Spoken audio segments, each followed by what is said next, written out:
Ils sont présents. On va commencer avec les déclarations de reconnaissance des terres territoriales et le moment de réflexion.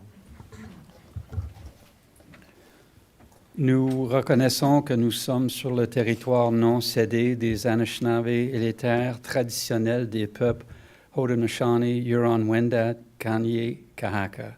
Nous reconnaissons notre obligation commune de respecter, d'honorer et de préserver ces terres et les ressources naturelles qu'elles contiennent. Merci, conseiller Lalonde. Whereas Canada is founded upon the principles that recognize the supremacy of God and the rule of law, let us take a moment of personal reflection.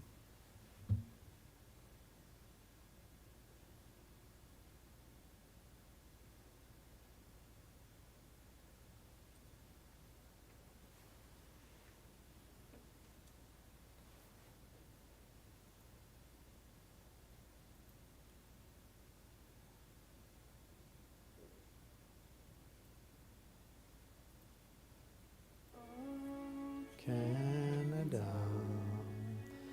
our home and native land, true patriot love, in all of us commend, car son bras s'est porté l'épée, il s'est porté la croix.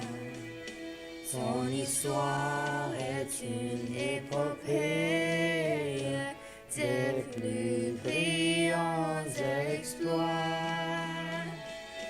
God, keep our land glorious and free. Oh, Canada, we stand on guard for thee. Oh, Canada, we stand on guard for thee. Go Habs, go.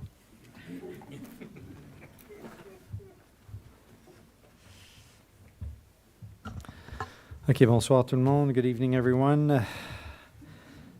Move to item number 4. There's a few changes, Madame la Greffière. So we already have 18A for Councillor Deakin. I have 18B, sidewalk discussion for North Russell Road. Mr. Mayor, do you want to say what it is for 18A for the public? Oh, c'est pas déjà dans l'agenda? Excusez-moi. No, that was already Sure. published. Okay, so 18A, Councillor Deakin, Western Industrial Park Buffer. Sorry, it was a notice of motion, I think under... Oh, that's another one, yeah. But okay. so this is removed now? No, Okay, sorry. no problem. Alors, on enlève le 18 pour conseillère Deakin parce qu'elle va faire la notice of motion seulement. Merci. Alors, ça va être 18A pour conseiller Lauren, Sidewalk North Russell Road. Ensuite de ça, au niveau de additions, deletions, or amendments, couple of things. In terms of the consent items, I do believe that we're still missing the document in I for the consent items, or it's not the right document. So can we pull that item, just remove it until next meeting? Okay, so item I will be removed. And then I would like to add still in consent items, I would like to separate the landfill report, item H. And for notice of motion, we have a notice of motion that was added at item 13. And it's motion 417, Industrial Park Compatibility and Transition Planning. C'est bon, Madame Camille-Laflamme? Oui, Monsieur le maire, juste au numéro, celui que vous voulez defer, on va le séparer, mais vous allez voter pour defer to the next, OK. dans le Oui. consent, just to make sure. OK. Thank Fait qu'on va le séparer et le déférer. OK, c'est beau, merci. OK, alors, motion to approve the agenda as amended. This is moved by Councillor Lalonde, seconded by Councillor Deakin. Call for the vote. All in favor? Thank you, councillors. Item 6, disclosure of pecuniary interest. Councillor Armstrong? Yeah, I'm the applicant for item 22A1. Thank you, Councillor. Moving to item 7.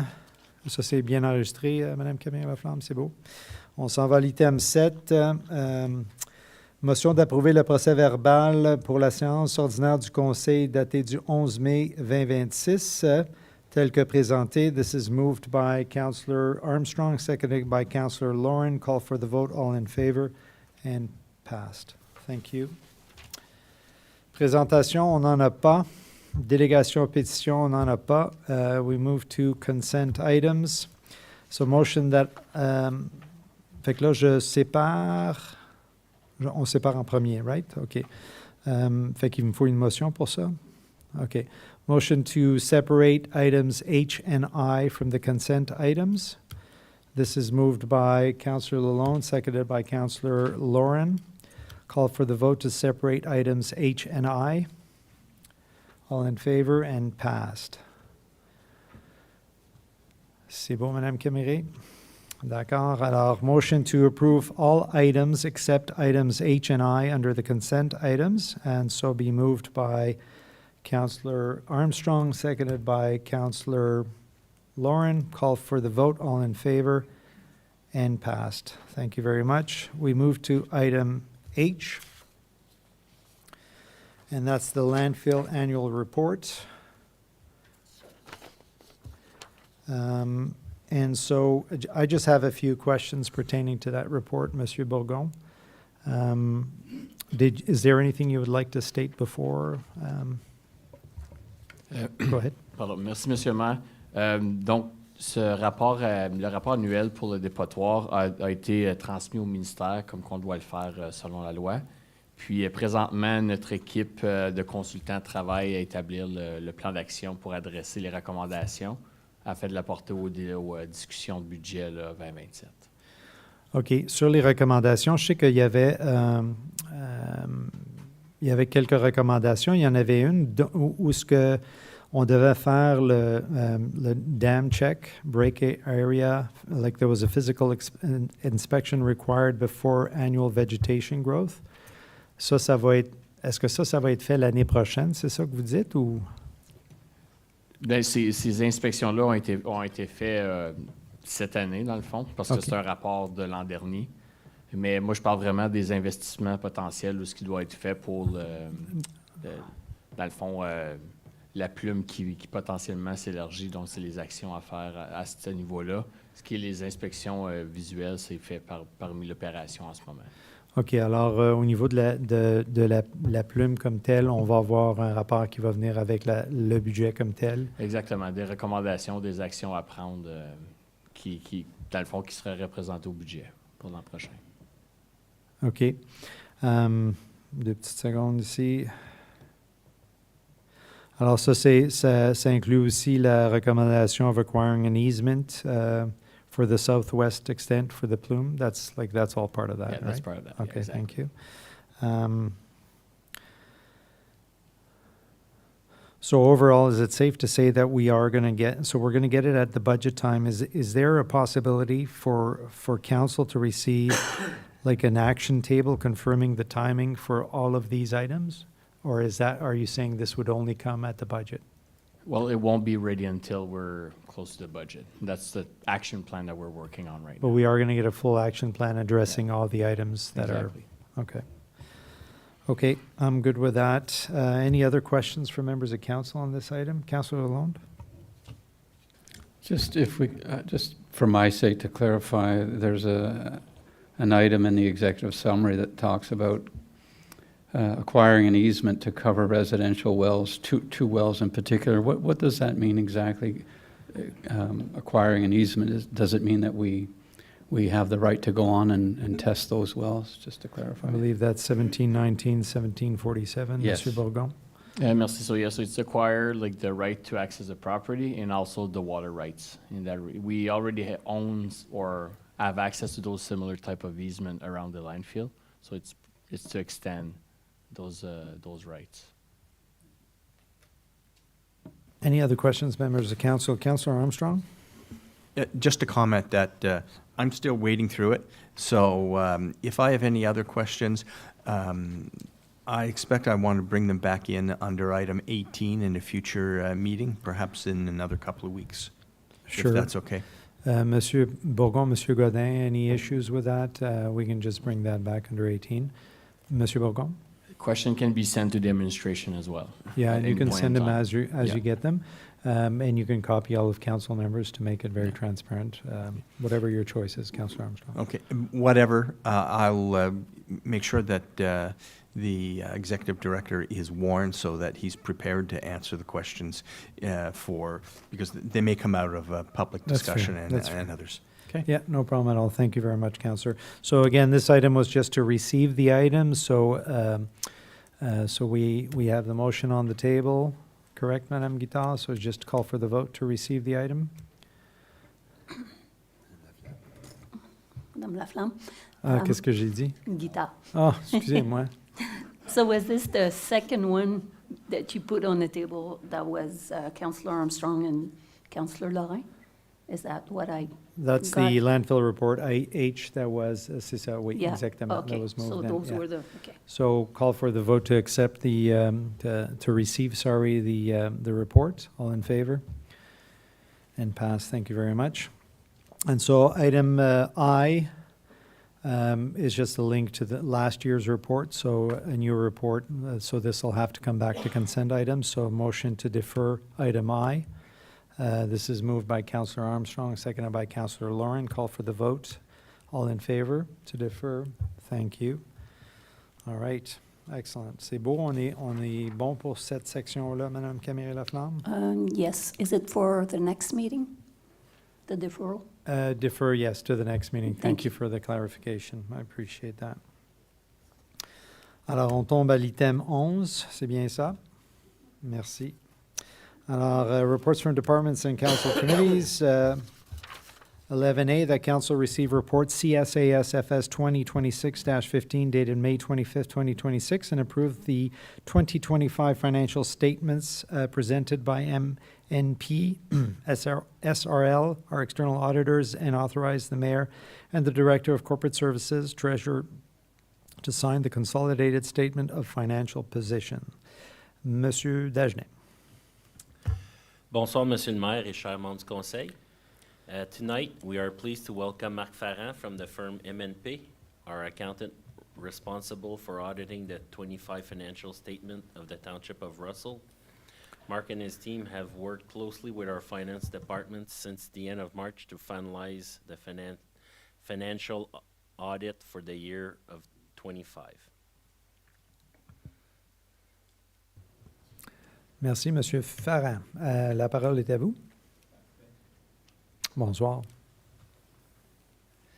Thank you very much. So you've received a few documents related to the audit. So first off, there's the audit findings report that you would have received that basically mentions that we've done our audit in accordance with our audit plan that we presented to council earlier this spring or late winter. And basically that we didn't find any issues during the audit and that we're in a position to issue our auditor's report following this session. And you've also received a copy of the financial statements, and I'm here to, if you have any questions or anything related to those financial statements. Thank you so much, Mr. Farran. I just have a couple of clarifying questions for you, Monsieur Dagenet, and I'm pretty sure I know the answers, but I think it's fair to ask the question. So on page 20, if reserves increased by only 1.1 million when the budget expected a 7.7 million, can I just get a clear explanation on what changed and whether that has an impact on our asset management plan in terms of assumptions? Are they still the same? There's no, I'll restart. Yeah, the reason our reserves are lower than expected is because we've been using our cash flow to fund the rec complex instead of borrowing money from our construction loan. So this should all stabilize at the end of this year when the rec complex is going to be finished. So there's no impact on asset management. Okay, excellent. That's what I thought. I just wanted to clarify that. And so I think the answer is probably very similar in terms of the net debt increase from 12.8 to 36.8 million. The main culprit, I would assume, is related to the rec complex. Just wanted to confirm the debt for the public. Yeah, at the end of the 25, the debt was 26 million for the rec complex. Okay, The variance in 25 was 22 million. So we already had borrowed 4 million in 24. Now we've borrowed 22 million in 25, and we're going to borrow the remainder this year. OK. Mais c'est tout dans notre plan financier. On n'a rien changé. Il n'y a pas de surprise avec le complexe récréatif. Présentement, il n'y a aucune surprise, puis je crois bien qu'on apporte un rapport en juin qui va vous donner une mise à jour sur les prêts pour le rec complex. Puis, tout ça. Formidable. Merci beaucoup. Questions, commentaires, membres du conseil? Nothing. Thank you very much to all of your team. I saw you diligently calculating and everything every day while upstairs. Thank you so much. Appreciate all the work. Thank you. And Monsieur Dagenet, thank you to your Oui. team. Ben, juste avant de finaliser, j'aimerais ça remercier l'équipe d'MNP. Ça a été une belle expérience. Ça fait 3 ans maintenant qu'on travaille avec eux. J'entends juste du positif là, de l'équipe. Et aussi, je veux remercier l'équipe de finances. Il y a beaucoup de temps qui est consacré dans une fin d'année. Souvent, on a des idées là, de stratégie ou de comment on est capable de financer un projet. Puis nous, on donne l'idée, mais après ça, il y a des gens qu'il faut qu'ils fassent que ça balance là, dans l'arrière-plan. Fait que souvent, on leur donne des mots de tête, mais je pense qu'ils ont réussi. Là, puis je pense que ça a bien été. Fait que j'aimerais ça les remercier. Absolument. Merci beaucoup, M. Dagenet. Puis le sentiment est pareil de ce côté-ci de la table aussi. OK, merci. Alors, on continue à l'item B. So that Council receives report PD 2026-20 dated May 25th, 2026 and approve the zoning bylaw amendment to change the zoning of the subject land from MA-1-AR zone to MP2-AR and from A1 to A1-AR and A2 zone to A2-52 zone. Include the following provisions. I, residential use and or accessory dwelling unit on the lots are prohibited. I believe this is supported by South Nation Conservation. Anything to add to that, Monsieur Bourgon? No? Questions, commentaires, membres du Conseil? Seeing none, we'll move to item C.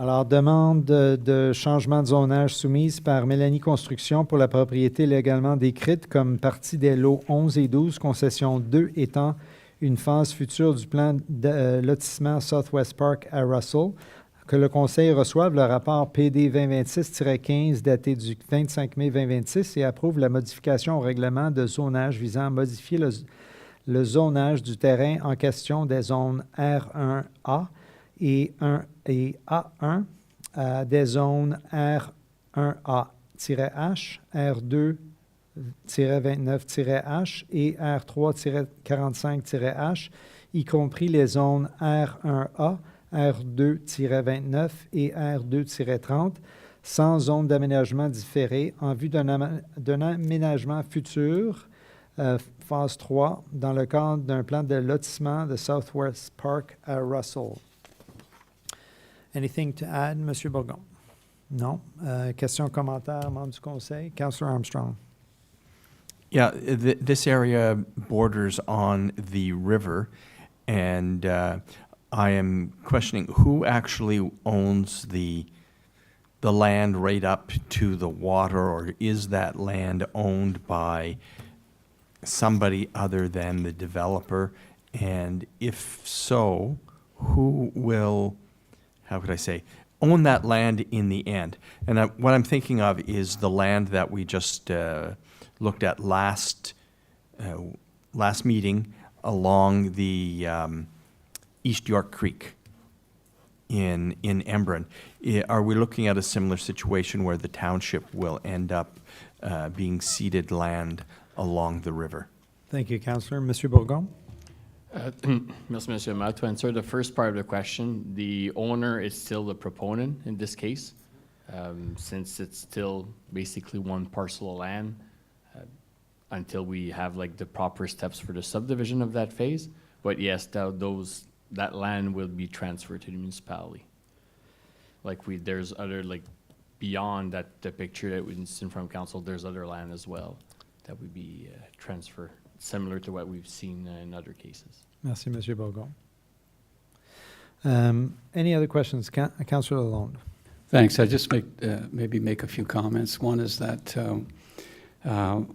the session we had at Planning Advisory on that evening, and in particular as regards this application, we didn't have a big crowd, but we had a lot of good questions, very meaningful questions by some of the residents that came out.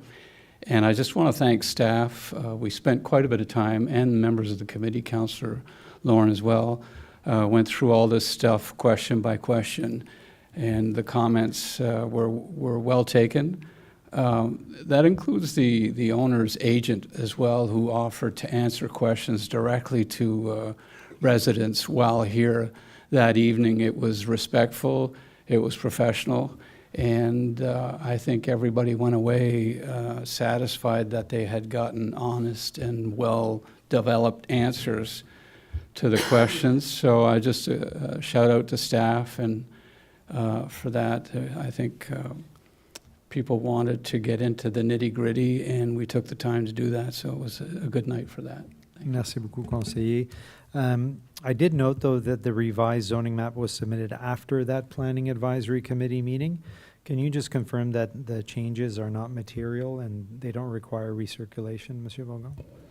No, I think and I would have to double check with staff just to make sure, but it was just to make it more clear for the view. But the zoning, or all the zone, is the same that was presented to the committee, to the committee and to the public prior to that. Formidable. Merci beaucoup. Autre question, other questions on this? No? Thank you, council members. We move to item D, that council receive report PIC 2026-10 dated May 25th, 2026, and approve the proposed vital services bylaw as recommended in this report. This is being asked to receive the report and approve a proposed bylaw. Anything to add, Madame Bourdeau? No. C'est bon. I've got a few questions. Do we have a complaint history that provides kind of evidence of this bylaw's need? And I don't mean to put you on the spot. If we need to kind of go back and look and put it in a follow-up item, that's fine too. I would like to understand the need for this particular bylaw. I know of one instance that we did receive a complaint for a multi-residential unit that was, heat was turned off due to lack of payment. And the tenants were calling the municipality for assistance. And since we had no bylaw, we couldn't assist. And the procedure for getting heat is going through the board, which takes a very long time. So I think that's the most recent occurrence that started this process. Okay, thank you very much. Obviously, that has a major impact on the tenants. So there is a gap. So the landlord-tenant board in that case would normally have dealt with that, but it takes time, is what you're saying. Yes. Okay, and we have a property standards bylaw, but that deals with more like on the outside of the property. Is that correct? Like the front, like the outside part. It deals a bit with some of the inside, but it does not deal specifically with vital services. Okay. And if we do adopt this, would this require an amendment to our AMPS bylaw? like the AMPS bylaw? I That's- believe it's incorporated in this bylaw. Is it? Okay. It should be. But the AMPS bylaw isn't a standalone bylaw? I might be wrong on that, but, Well, each bylaw refers to the AMPS bylaw. okay, okay. So I'll just state, like, I have a bit of a concern, and it's not around, obviously, it's important to protect tenants, I agree. But I've got a few concerns on the way the bylaw is written. We're going into an area that's already regulated by landlord-tenant, on both the landlord side and on the tenant side, and so there is regulation there. If the problem is urgent loss of essential service, can we create a more narrow, fast, legally sound tool for that without a bylaw that duplicates some of the landlord-tenant remedies or overlaps with property standards? And the other thing that concerned me in the bylaw is that you were asking, or the bylaw states that council would be the appeal body for individual court cost disputes. And I'm not sure that I, as a council member, would be comfortable doing that. Madame, I believe that's stated in the regulations. That's how we have to word it. that council would be responsible? Yeah. Any other questions or comments, members of council? So, Councillor Lauren? Is this just for multi-residentials that include utilities in their rental costs? Madame Bordeaux, I believe it's just, it's across all. If you have an agreement or a lease that states that you're responsible for your own, then it doesn't apply.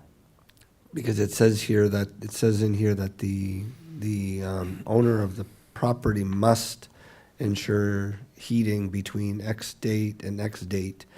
But if they're not responsible for the utilities, how do we then enforce that to ensure that they do have the heat on? Is that our mandate to determine? I believe it's in the definitions. Oh, it is. That's where I'm reading it from. So if I'm somebody who has to get my own outside utilities and pay for them, then between that period of time, and I can get you the dates, but I think it's Winter. basically winter time, I can not pay my utilities during the winter, and my landlord is forced to pay the utilities by this bylaw? Madame Bordeaux? No, there's a section in here that states that if you're responsible for your own, then obviously the landlord is not responsible. I just don't know. I don't know which section. Okay, but there is a section you're saying. Yes. Okay, Okay. good for now. Councillor Armstrong? Yeah, I'm have to reiterate that concern with an overlap between the Residential Tenancies Act and this, and I realize it's the Residential Tenancies Act that says we may do this, but perhaps somehow expediting things through the landlord-tenant board or whatever it's called would be good. But, and we're getting back to offenses and penalties. I'm looking at our bylaw section 11, and it says, any person who contravenes or causes or permits any contraventions of this or provision of this bylaw shall be guilty of an offense upon conviction is liable to a fine provided in the Provincial Offences Act. I think that takes it out of the administrative monetary penalty system, doesn't it? Madame Bordeaux? Sorry. Oh, yeah, you can remain with both. I'm just trying to see if we have the AMP sections in there.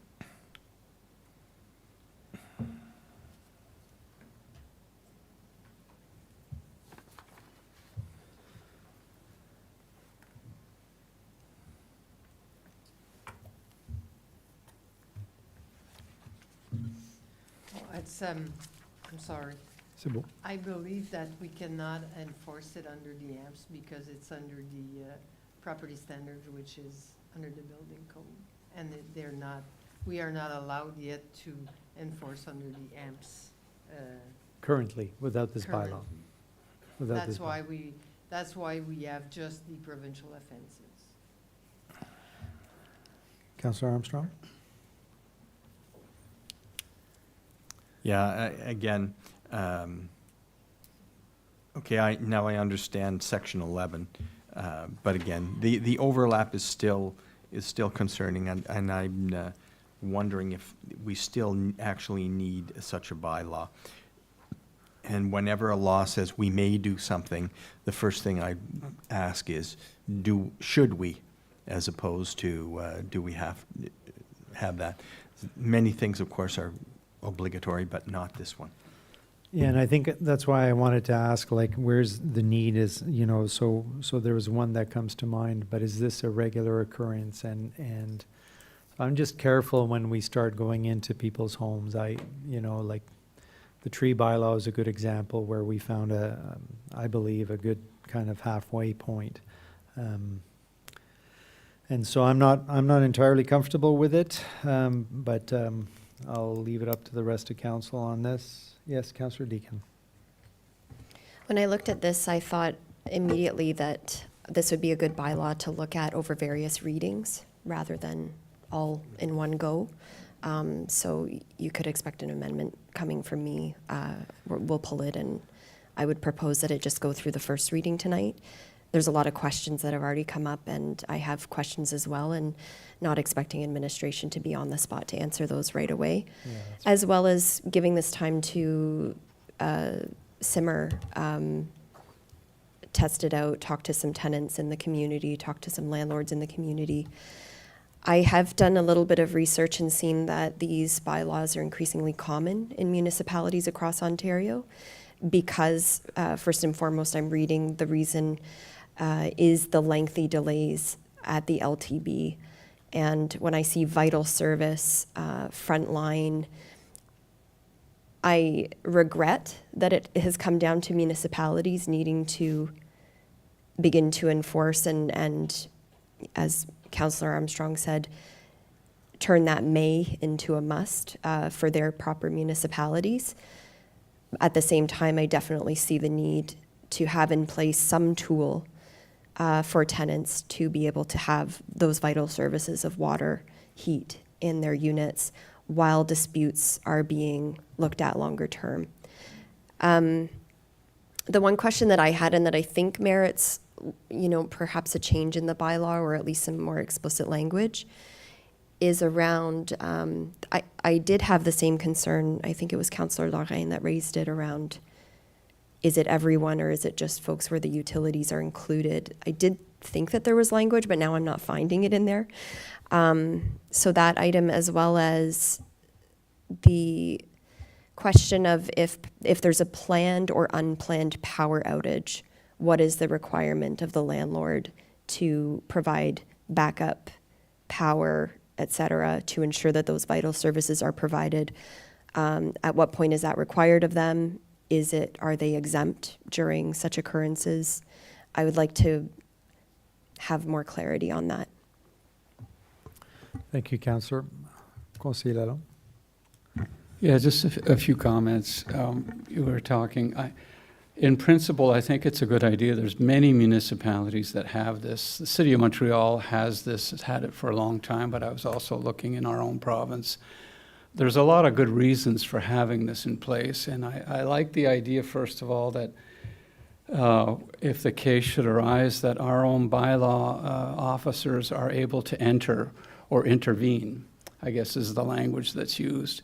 And I think that's important because where power is being cut off and they use they don't just talk about heat, they talk about temperature or some reference to temperature in the home, because I can think of more examples where I was getting calls as a councillor from people in newer apartment buildings that were being poorly managed and still are in our township, where the heat is coming on too late in the fall and the air conditioning is coming on too late in spring, and for weeks at a time, and being used for leverage as well.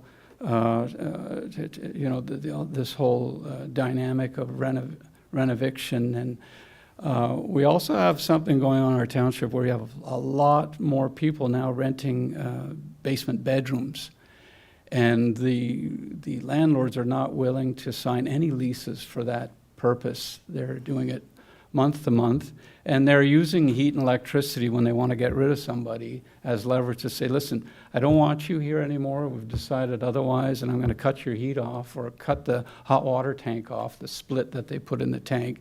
So it's a bit of a catch-22,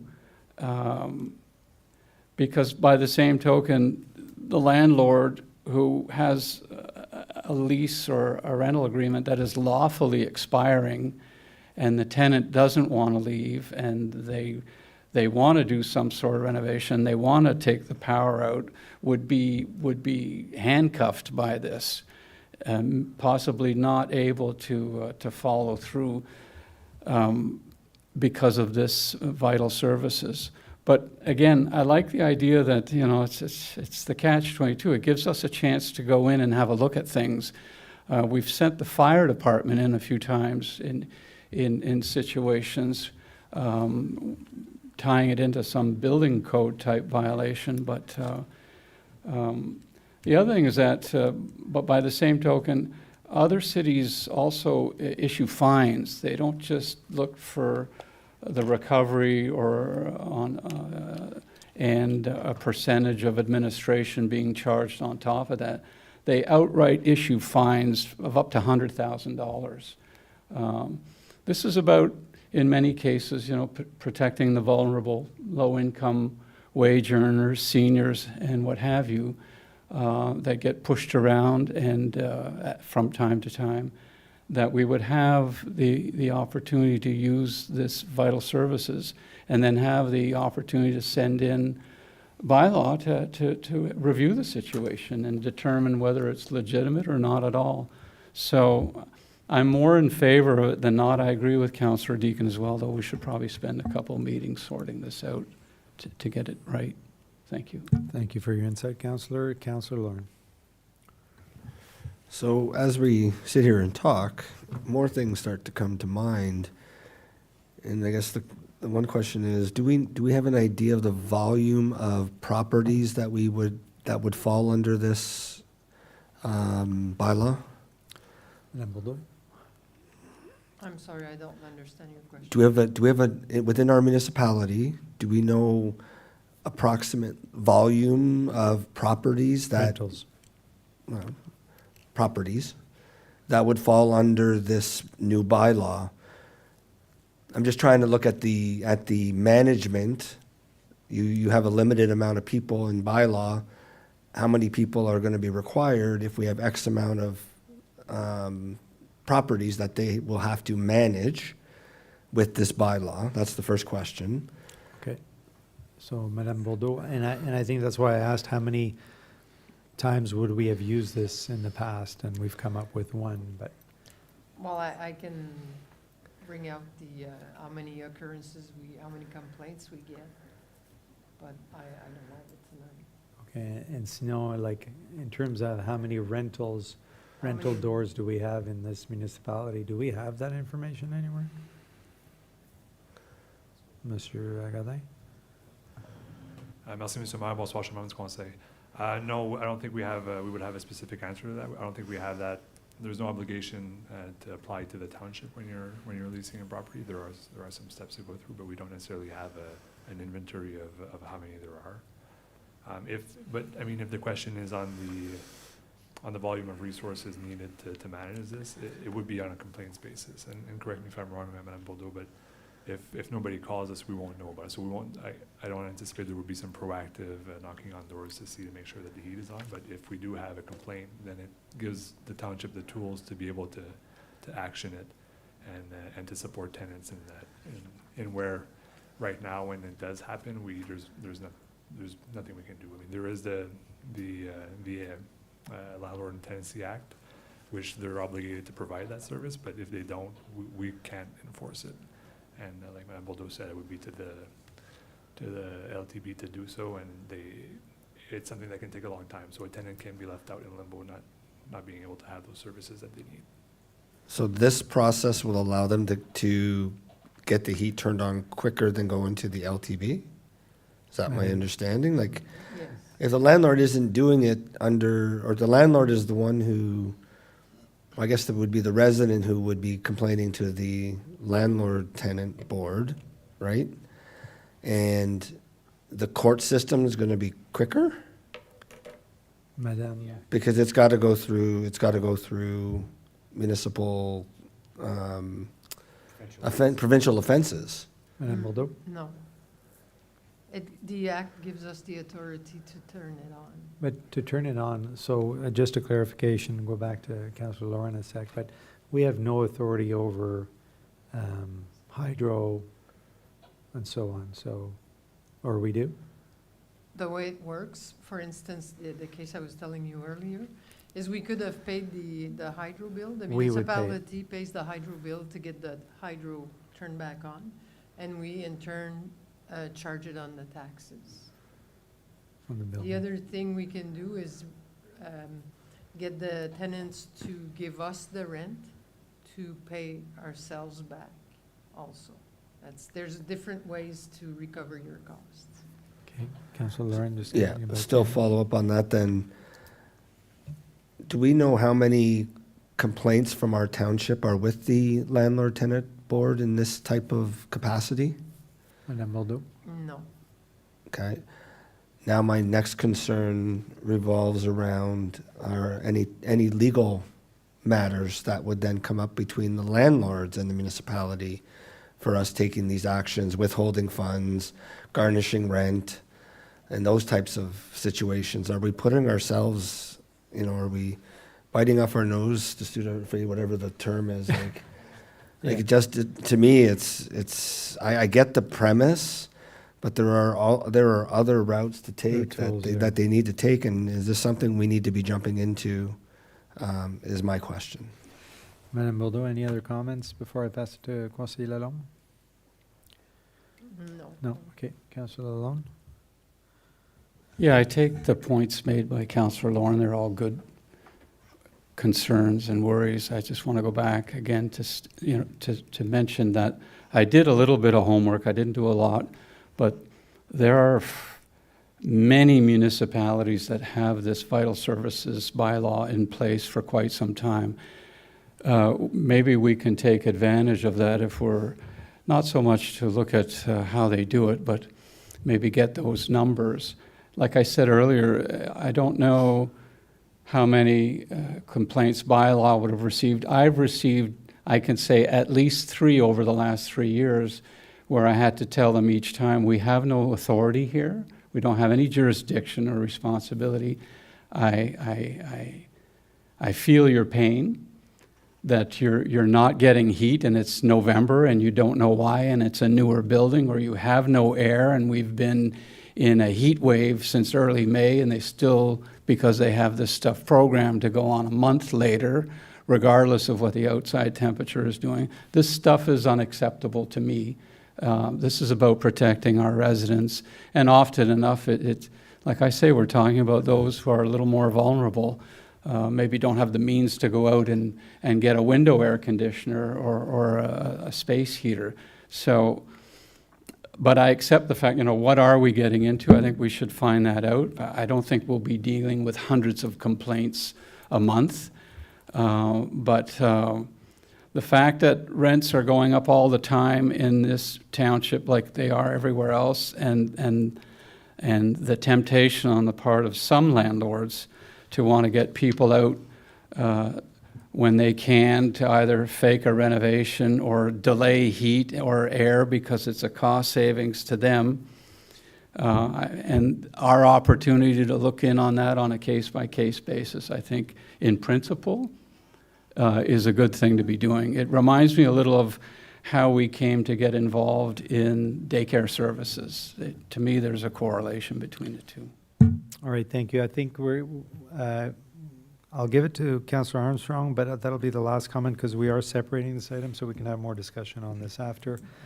Councillor Armstrong? I was here just to say that I will second Councillor Deacon's motion to, not to defer this, but just have first reading and then bring it back in subsequent meetings after we have more information for our own, to make an informed decision. Yeah, so we'll pull the item and we can do that at that time. All right, thank you. Good discussion. We're moving to item E.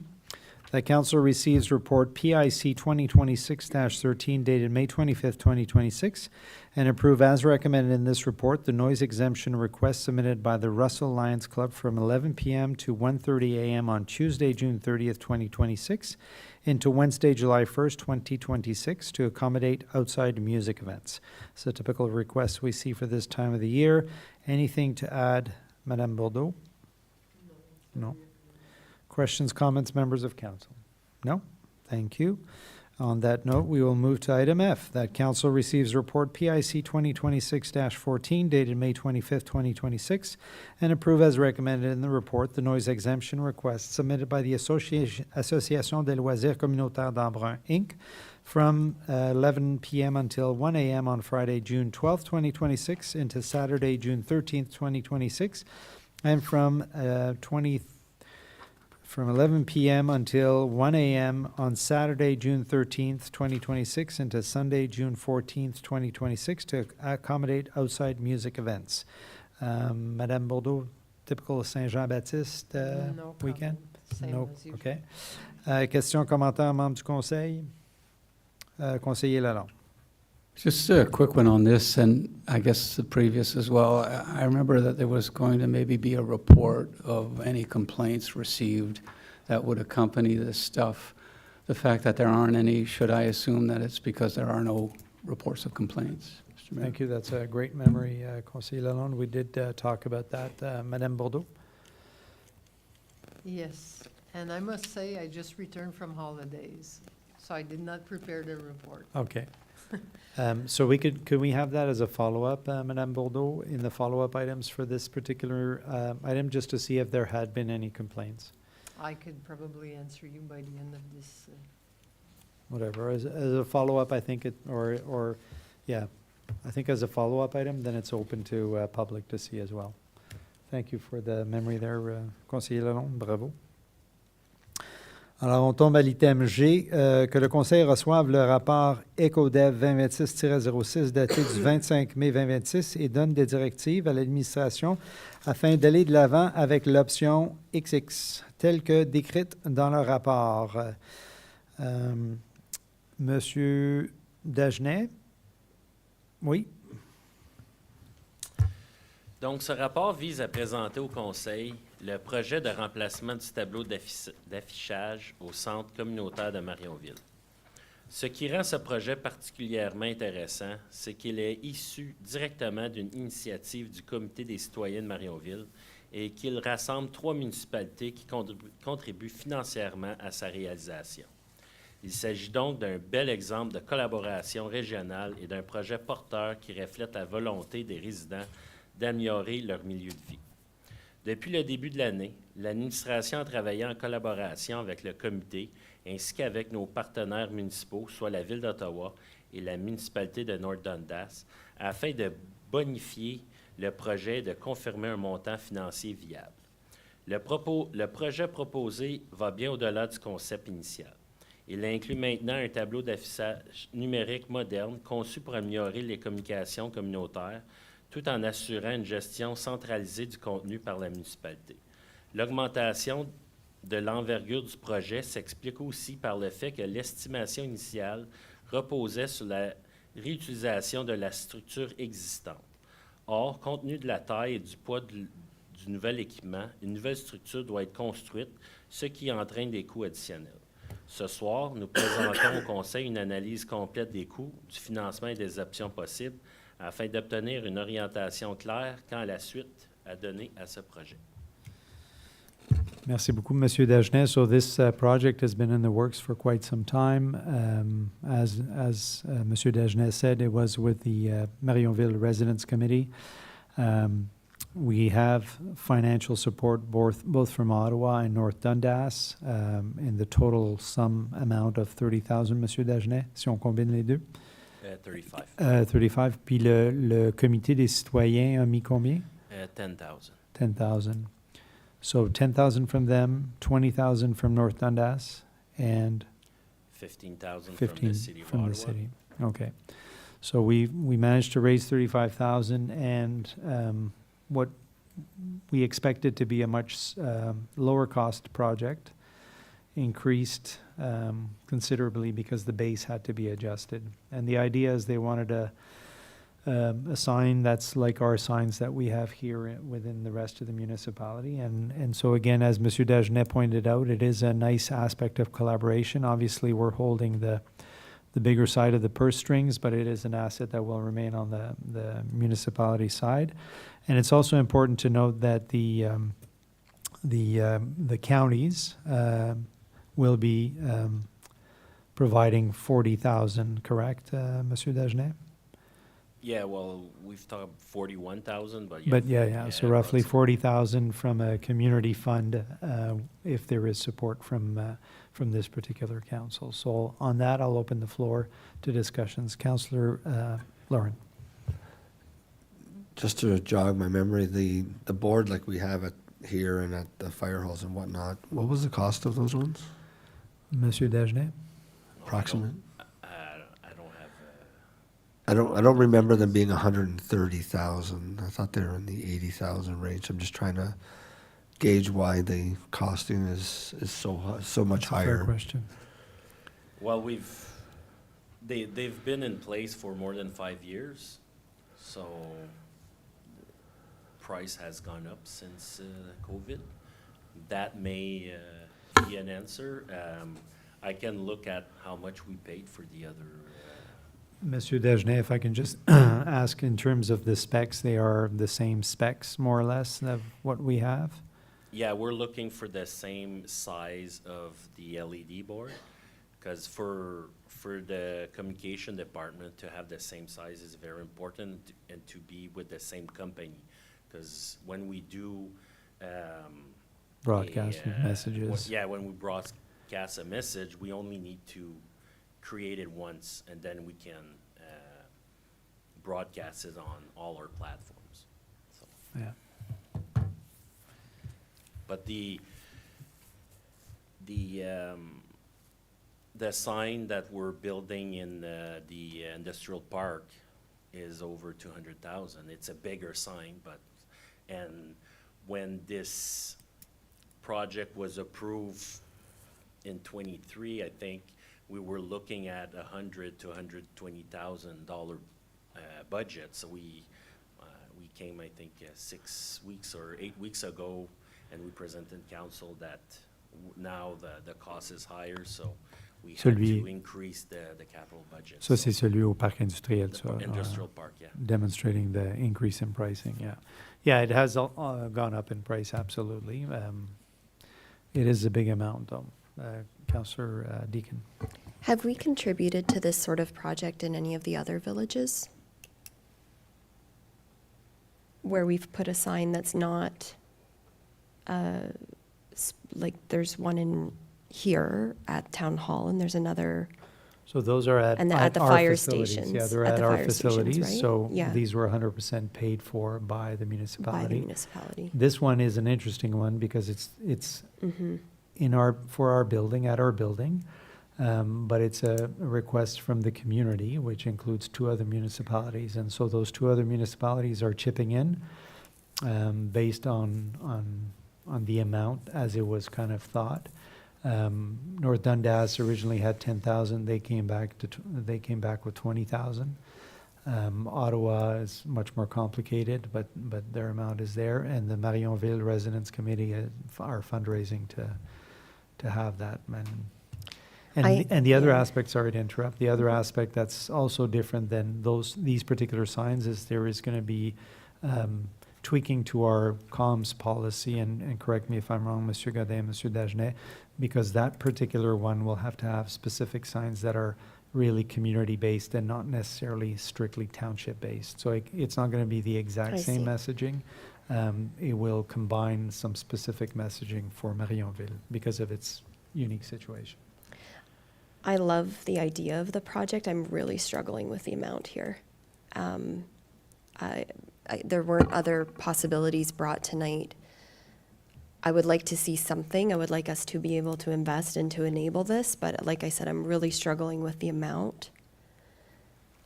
Appreciating that other municipalities are also chipping in. I don't know if they were aware of the full cost when they put those funds in, or if this sort of sticker shock that I'm feeling is something that hasn't been circulated to those other municipalities as well quite yet. I really appreciate the ongoing engagement of the Marionville committee, and I see so much vision from that village in terms of what they would like to see, especially in terms of recreation in the coming years. And when I see this, I know it's not tit for tat, but when I see a cost like this, it does have me wondering how else could we be supporting the community with a sum that large?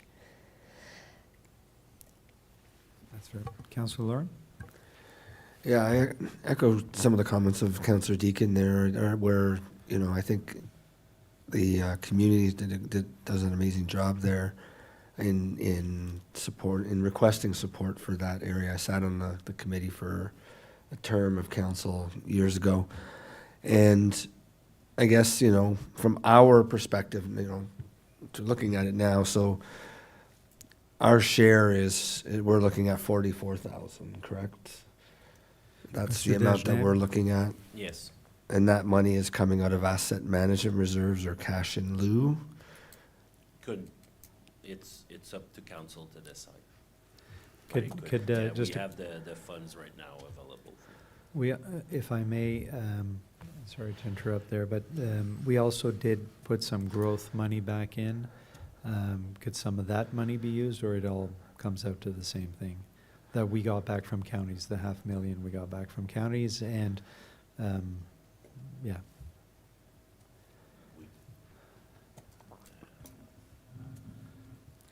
Just on that question, so basically, yeah, so all three purses, if you will, have some funds in them. At the end of the day, it taking funds from them removes it I get for it. other project considerations when we do prepare our budget. So I Yeah. think for council is to determine, are we, as a municipality, willing to spend those funds That's fair. on this project? Fair. Councillor Laura? So with the fact that there are so many partnerships on this project, and our cost is 44,000 versus us doing it on our own property for our own facility, would be, you know, I mean, I think these ones were around 80,000. I think that 85,000 was the number when they were built. I can't remember when they went in, but I think that's approximately the number. So for us getting that on our property, and I'm assuming we will be the ones that would add it to our asset management, then we would be the ones taking that on. So in that circumstance, 44,000 for the full board and everything, I feel comfortable with it. I was just shocked at the total cost of the amount, knowing that we paid less previously. So, you know, that's where my concern lied. Thank you, Councillor. Councillor Armstrong? Yeah, I'm willing to vote for this project. For the actual source of funds, tell me if there's how much we would have in asset management for that sign. On the other hand, funding it out of cash in lieu with the growth of the village of Marionville, and in fact no growth in any of the parks, whatever. The using cash in lieu seems to be, in my point of view, the best way of going. Thank you, Councillor. Any other comments on this? Councillor Lalonde, then Councillor Deacon. Yeah, so I'm struggling with the amount as well, almost to the extent that in that amount of money, it could have, and that it wasn't covered in the budget that was approved for this year. I'm not you know, I'm wondering whether it could be discussed in budget deliberations for the coming year. I don't know how urgent the requirement is to put the sign in. I'm not sold on the sign thing depending on the application. I mean, we leverage our website all the time here and reminding people we try to drive them to our website. It's the right thing to do. It's how they get they'll get a lot more information out of the website on what's going on in this township than what can be thrown across a sign in a few seconds. The challenge for me too is in Marionville, I think we have something like 150 ratepayers, and if you put 3 adults into those ratepayer homes, you still have about 400 people. The foot traffic and the car traffic, you know, that sign is designed to intercept, if you will, on a daily basis there. I wonder, there'll be so many hours in the day where there might only be one person walking past it, and or a few. And I don't want to suggest that, you know, it should be a question of that size matters. You know, if you're a bigger village, you should get the sign, and if you're a smaller village, you shouldn't. I remember Russell years ago vying for an electronic sign, and the response at the time, because they have a static one there for the last 50 years, is that, hey, these things cost a lot of money. So Russell never did get one, has a population now of close to 7,000 or 6,500 people. So I guess where I'm going is I'm just wondering, and I know there are partners involved, so it makes it a little more sensitive for us all, but I mean, could this be deferred to the fall budget so that an expense of this size be considered properly then? Does it really need to be done now? I know they've been working hard on their website, and like I say, I'm a bigger fan of websites than I am a road sign, so I'll just leave it at that. Thank you. So just a clarification, the 41,000 for the FRIC from the counties disappears at the end of this term. So that would be removed completely. Councillor Deakin? Yeah, that's a great time for me to jump in because I'd like to have more information about the FRIC. We're saying that it's 44,000 for our residents, but our residents are also residents of the United Counties. So are these funds from the FRIC? Sorry, I don't know what the whole name of it is. FRIC. Are they also coming from ratepayers? Yes, they're from ratepayers as well. They come from, yeah, they're funds from the counties, and counties is funded by ratepayers, yes. So that's it. We're looking at a $44,000 figure from our township, but with the understanding that our residents are also paying into at least a portion of those funds that would be coming from the FRIC as well. Yeah. And that money is set aside, and if it's not utilized by the end of this term, it's gone, and normally the program would restart again for the next term of council, but right now there are discussions which may or may not bring that particular fund back in favor of the growth-related fund that we had discussed before, like on a consistent basis. So just clarifying that. Thank you.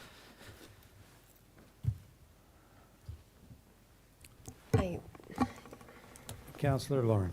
Just one other clarification. Russell does have an electronic sign now, though, at the fire hall. Yes, they do. Right, not at the recreation place, and I think we didn't put one there because we knew that the rec complex was coming, and that it didn't make sense to put a brand new sign in front of the arena.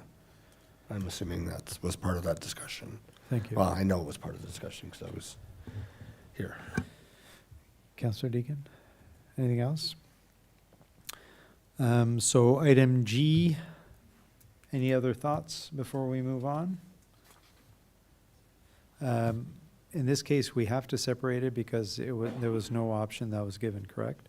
It was just XX, correct? There was no recommendation. And Monsieur Godin? Merci, Monsieur Mariette, that's correct. So in order to have a complete resolution, we would have to amend the recommendation to include one of the options. Okay, so we will be pulling item G as well.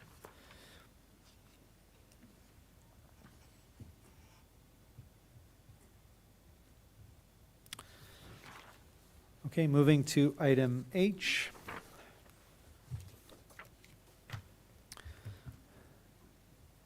Alors, mise à jour des services de soins primaires, que le Conseil reçoive le rapport d'information EcoDev 2026-07 daté du 25 mai 2026 et que le Conseil formule ses éventuelles remarques ou suggestions concernant les initiatives et les prochaines étapes présentées dans ce rapport et que le Conseil approuve l'utilisation de la réserve de croissance pour financer les services d'un consultant externe, cette initiative n'ayant pas été prévue dans le budget 2026.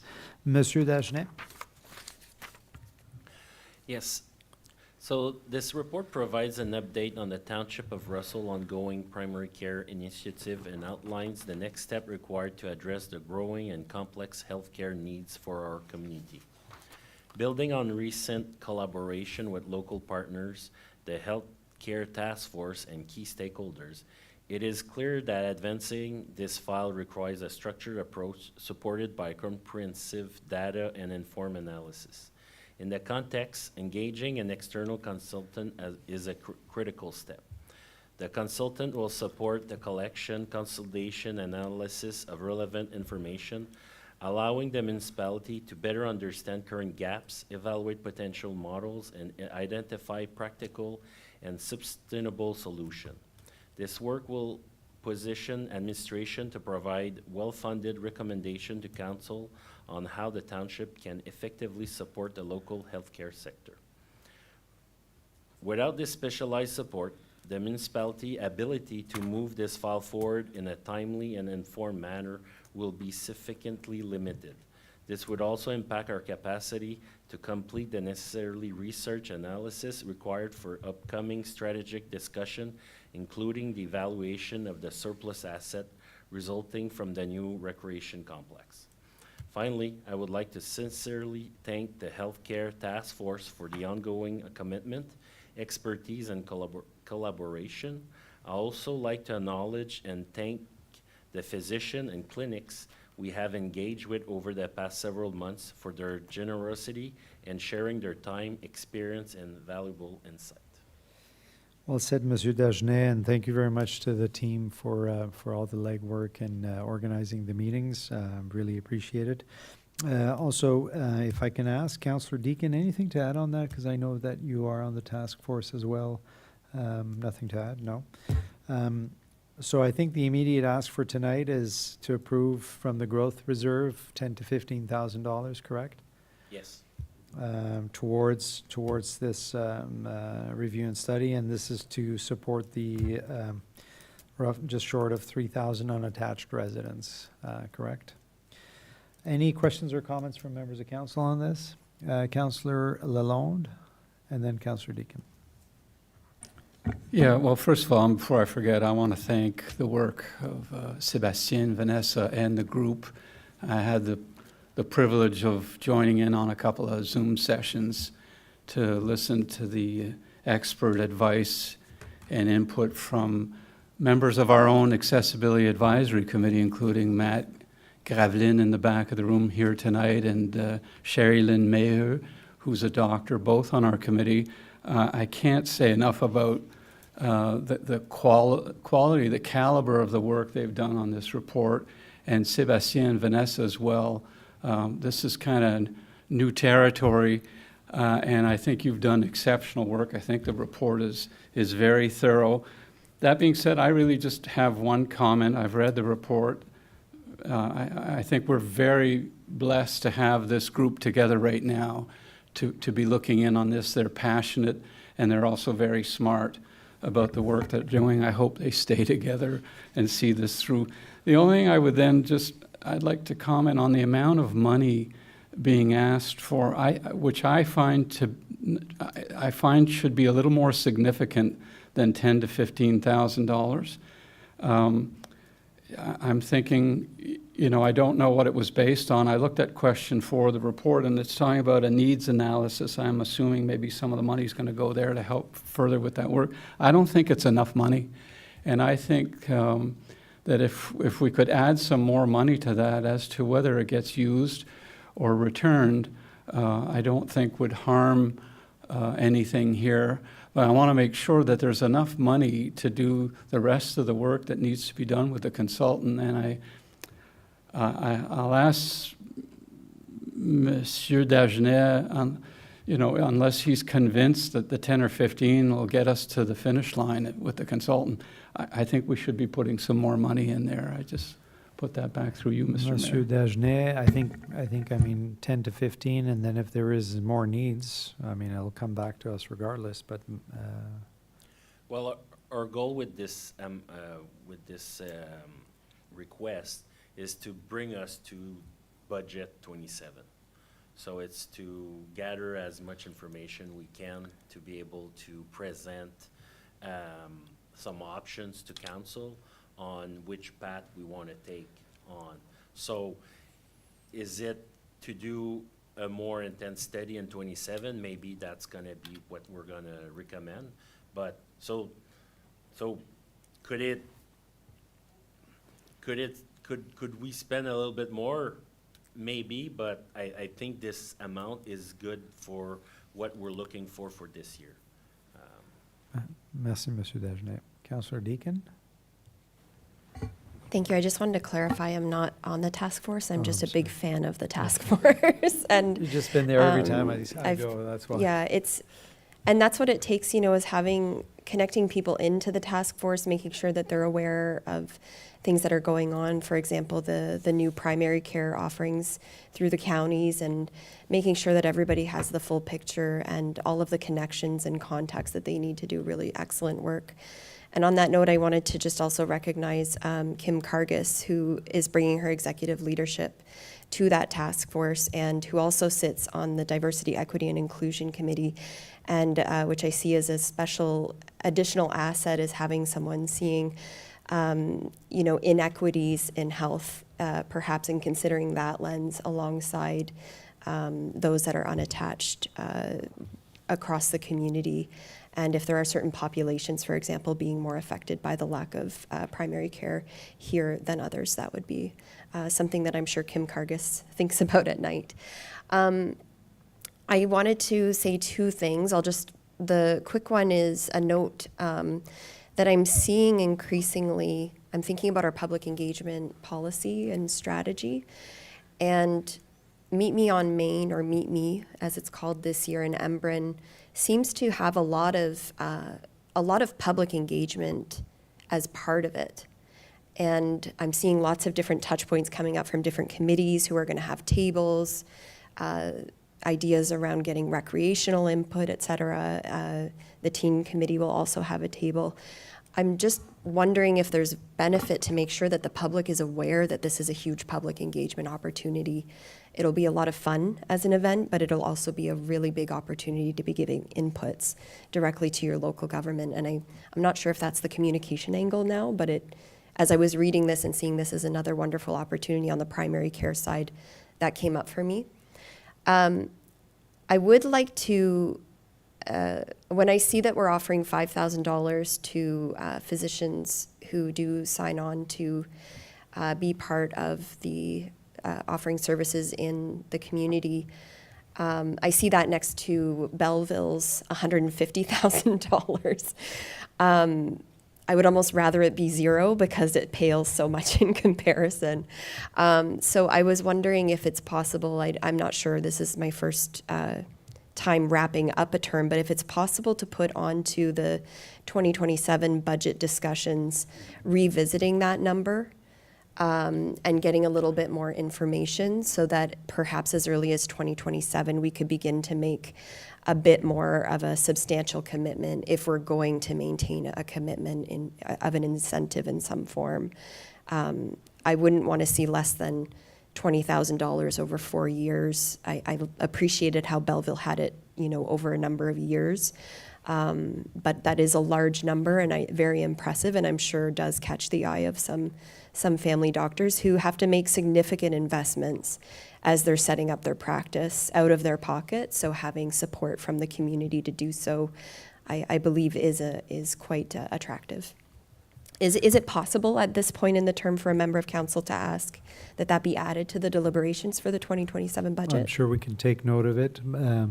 The only thing that I would caution in terms of, I think it's good to look at the whole picture. With this additional study that's coming in, I mean, maybe the end result is something where the municipality funds administrative operations or something like that. So maybe that 5,000 becomes, you know, almost too much to give or something like that. So I wouldn't want to just tie an amount. I'm more interested in the overall result, and I think that's what we're kind of moving towards. So, but Monsieur Godin, Monsieur Dagenet, I mean, I'm sure we can take note of it and bring that back when we get to the budgeting. Yeah, I took note, but we were planning on bringing this back for the 27 budget. Thank you. Excellent. Anything else on this item, members of council? Thank you. We'll move to item I. Alors que le Conseil reçoive le rapport ECODEV 2026-08 daté du 25 mai 2026 et fournisse des directives à l'administration concernant l'option ou les options privilégiées décrites dans le présent rapport. Alors ça, M. Godin, ça va être un autre qu'on doit tirer tout de suite parce que c'est pas... Là, vous faites ça exprès, là, qu'on en a plein de même comme ça. OK, alors l'item I va être retiré aussi. I recognize that the school is outside of our municipal boundary, but it clearly serves many of our township families. So that does provide a legitimate reason for wanting to support that. I personally think a $20,000 contribution is not justified by the information that was presented to us, especially when several of the budget items were discretionary and there was no cost, the no-cost municipal facility option was declined. So I'm prepared to support practical limited assistance, like tables, chairs, possibly a modest contribution with proper controls, but I can't support the full request. I like the option A. Members of council, Councilor Lauren?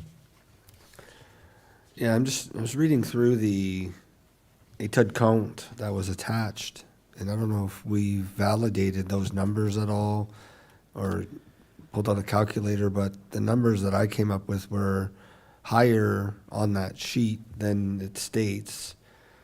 And then, so the sheet says 24,000 and change for the total of everything. But then in the report, it says they've raised 18. They wanted to get to 24, but they're asking us for another 20. Yeah. So they've raised 18. If the total cost was 24, then I would assume the request would be 6 to the municipality, which would make sense from the perspective of just validating the cost. But when I added up all the costs, it's 31 on their sheet.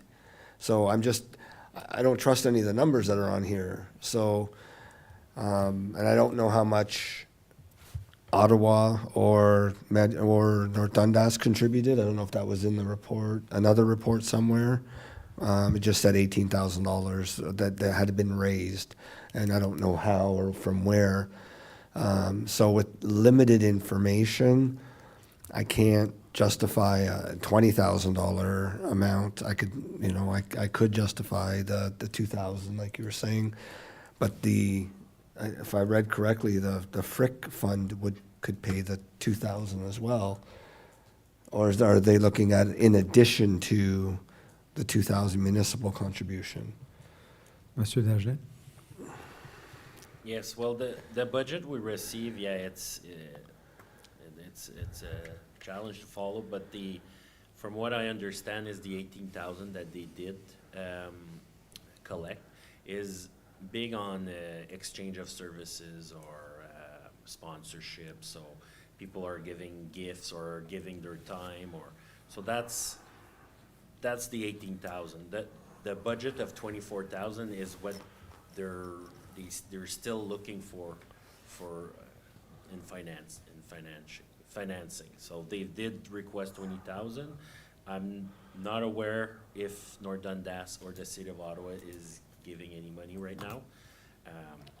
But as the options, and I wanted to mention that option C is not possible. I was not aware of this, but because it's an election year, After May 1st, you can't contribute, council cannot use their that's a hard word for Discretionary budget? Yeah, funds. So really there's option A and option B. You can take both, but option B is 2,000 coming from the FRIC, so coming from the same funds we were mentioning earlier, from the United Counties.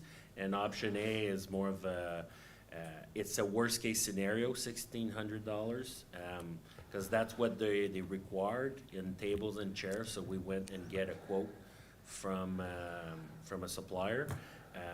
But we were planning on discussing more with them and to really know what they need in tables and chairs, and see if we do have some available, maybe not at these amounts. So this 1,600 could be lower after these discussions, but we wanted to present the worst case scenario, and it will be financed by those two operation budgets.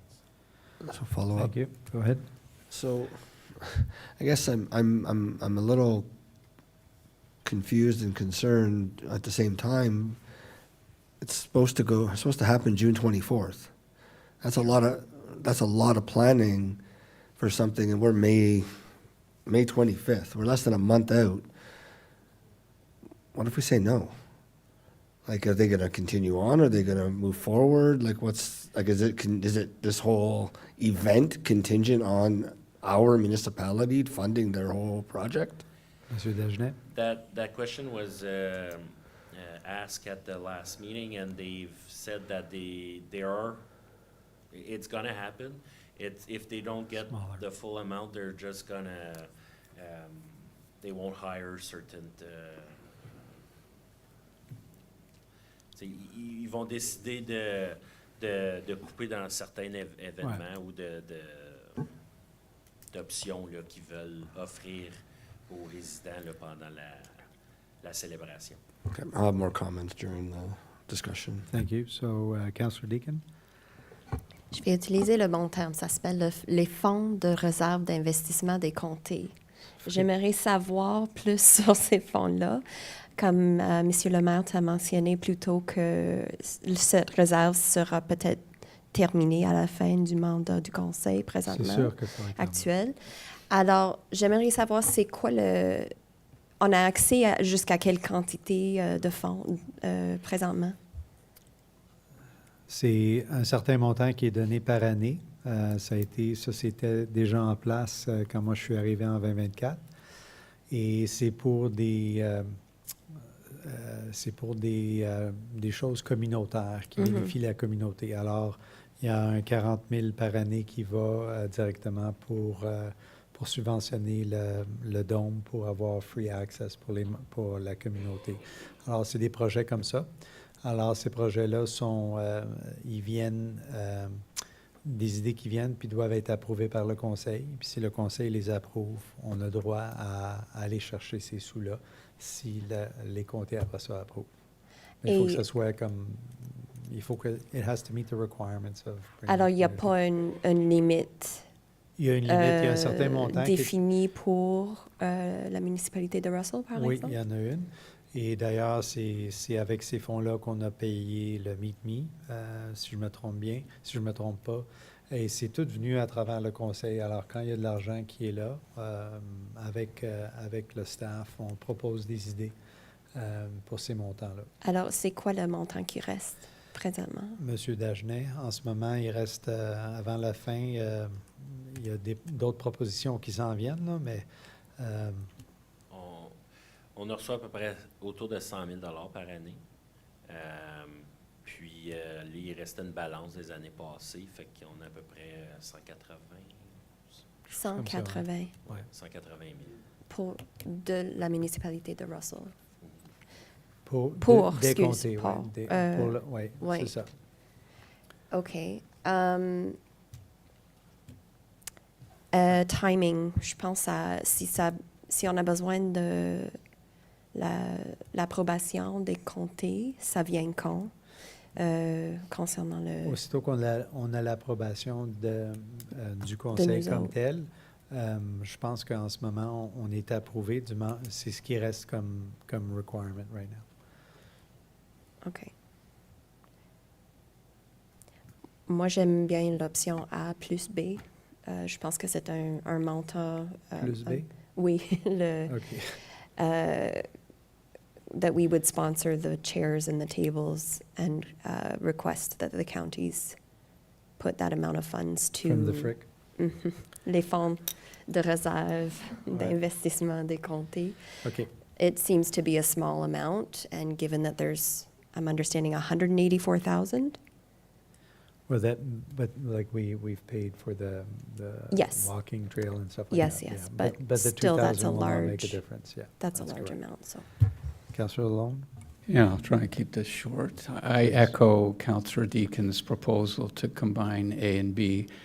I had the opportunity to talk with the principal and with the board member. This is all stuff that, I'll use the expression, that they've been doing, quote unquote, on the side of their desk. They all have full-time jobs, so they're not pros at putting this stuff together. The numbers, the 20,000, I don't think I would have ever supported from the get-go. But I think with what they're trying to do and trying to get ready for this, and the fact that it's something quite new to them as well, it's a bit overwhelming almost to a degree for the principal and the few staff. But I think the A plus B that gives, what, $3,600, I think is appropriate. And I make the point that, as it was made to us, 75% of the students attending that school are residents of the Township of Russell, and 90% of the students leaving that school attend high school in Russell. So it's the 75 and then the 90. I think it's a French language school. Si on parle de la francophonie, on parle de promouvoir la langue française. Ils tiennent à cœur toutes ces choses-là. Je pense qu'à 115 ans, dans notre municipalité, c'est tout un accomplissement. Et je pense que 3 600 $ de notre part, quand on combine les deux, je pense que c'est approprié dans les circonstances. Merci. Merci, conseiller. Alors, on va tirer l'item I. Alors, on est rendu à D, G et I. Madame Camille-Laflamme. On va continuer s'il y a d'autres discussions à ce point-là, OK? Alors, on s'en va à l'item J. The council receives ISPW 2026-03 dated May 25th, 2026. Received the post-implementation review of the automated solid waste collection transition and approved the proposed bylaw for the waste management activities. Monsieur Bourgon, anything to add? Merci, Monsieur le Maire. So we based our report on what Council asked the administration a few months ago with that resolution. So we tried to highlight all those requirements asked by Council. From the beginning of the approvals given by Council to proceed with that program, the delivery implementation, and what would be the next steps or things that we want to focus on in the upcoming years, which is mostly the education part, or to try to promote our residents to maximize the organic program. Le programme d'organique est environ le taux d'efficacité, je peux utiliser le terme, ou le taux de déchets ou qui va vers l'organique est seulement à 25%. That 25% diversion rate, it's based on the total weight brought to the transfer station. So we want to focus or maximize our energy in promoting the diversion of organic material. Thank you. I've got a few questions, a couple of editing questions. So the bylaw would be passed today, but it states in the bylaw that it comes into effect May 12th. Is that just a typo, or do we True, Mr. backdate Mayor, it? yes, it's a typo. The adjustment was made. So in the bylaw, that would be, if council approve it later today, the adjustment was made. Okay. In the bylaw, it states Resource Recovery and Circular Act, but I think the proper term is Resource Recovery and Circle Economy Act 2016, Yeah. so the change is... Again, change was made. Okay. So on those two changes on the same page. Okay, parfait. And in the bylaw, it talks about municipal waste collector. Who is the municipal waste collector? In our case, it's currently waste management. Okay, so as such, waste management is, the bylaw states that they shall be the only, that they shall only collect from a bin, but our bylaw also states that we have leaf and yard waste in a bag. Yes, since it's a specific collection. Okay, so is the wording going to be addressed so that, I think it's fairly clear that they're doing the one-time collection for like the large amount. but it's saying that the municipal waste collector will only collect in the bin. Waste. Bylaw states that they shall only collect from a bin, waste or organic. Yeah, I Yeah. think and that's currently that's the same wording or bylaw that we have in place. Okay, but I'm so- just, It's from the administration interpretation, I don't see the need to do the changes. okay, so one last comment on there. It talks about grass clippings. In one part of the bylaw are considered non-collectible. And in another, it states that grass cuttings is compost waste. So first of all, I just want to confirm that grass clippings and grass cuttings are the same thing. Yes, and Okay. they can be disposed in the organic Okay. waste stream. But right now, the bylaw states that grass clippings are considered non-collectible. C'est écrit dans le bylaw, comme ça. Ouais, the intent was with the other things for the waste itself, but They're not in the gray bins, but in the green bins. Okay, so I think there is a wording that would need to get tweaked on that, because it clearly states that they're not and collectible. we are promoting our collectible list as well. Okay. Any other questions from members of council on this? Councilor Lauren? Do we have an idea when the automated waste trucks will be in operation? Monsieur Bourgon? So they are right now, but the new trucks are not. So we're still waiting on the delivery date of the new trucks. So right now it's being done with automated Yeah. vehicle. There's several breakdowns. So there's days where manual collection are still being completed. We are waiting on the confirmation as to when the new trucks will be delivered. Okay, and do we have an idea of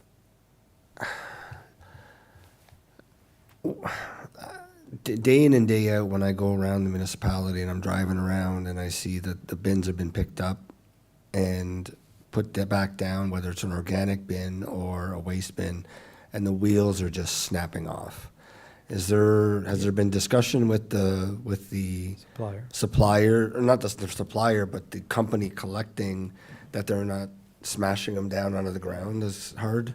Monsieur Bourgon? So we are in constant discussion with the company. It's not necessarily the smashing down, it's the not being squared off when they push it back to the driveway. So that's what causing the issue. Yes, we are always talking to them as to the urgency of having those new trucks for the pickup. Okay. That will rectify that issue of a damaged bin, or at least reduce a lot. So that's one thing that we are currently working. That's the main complaint or main concern that we received from residents over the last several months. We are aware of it. We're working with the contractor to address that as soon as possible. But they get fixed right away. There's some delays and some extents, but we're doing our best to address the concern as fast as we can with the residents. Okay, merci, Monsieur Bourgon. Councilor Armstrong? Yeah, the actual bins themselves is a question in my mind. I got a report just this morning, actually. Somebody saying that, I bought a 360-liter bin and they're collecting it. Who decides that the bin is actually collectible or not? And sort of how is the maximum of 240 bin, township bin enforced? 200, I think it's 250, or is it 240? 240, it's the Okay. limit that we have. At the beginning, we did allow residents to purchase their own bin in order to fast track the backlog that we had tried to accommodate and to to be proactive to our residents. That created that small gap that the contractor doesn't know which bin is a legal bin. So we are in the process of trying to establish an audit process that we could go around for those specific bins and tag them for our contractor to be able to identify the ones that should be picked up or not. So that's an operational matter that we're working on right now to address those locations where a resident go and buy something that's outside the scope of our program. Councillor Lawrence? Follow up to that, does that mean we would grandfather anybody who has already been using those, and then anybody who puts one out after would be then excluded from the program? Monsieur Bourgon? I would personally take the approach to work out with those people to go to downsize back to where the program accept. Or if the case that they have 2 units and the second unit got missed for any reason, well, that way we could address that issue as well, if that's the case. Thank you. Councillor Deakin? I appreciate this report. It came sooner in terms of turnaround than I had expected, and I know there are competing priorities, so I do appreciate the information that's coming tonight. And as the recommendation states, I am prepared to accept the report. I don't quite consider it to reflect the fullness of the original motion. And I'm seeing here great stats, great initial report back on operational implementation.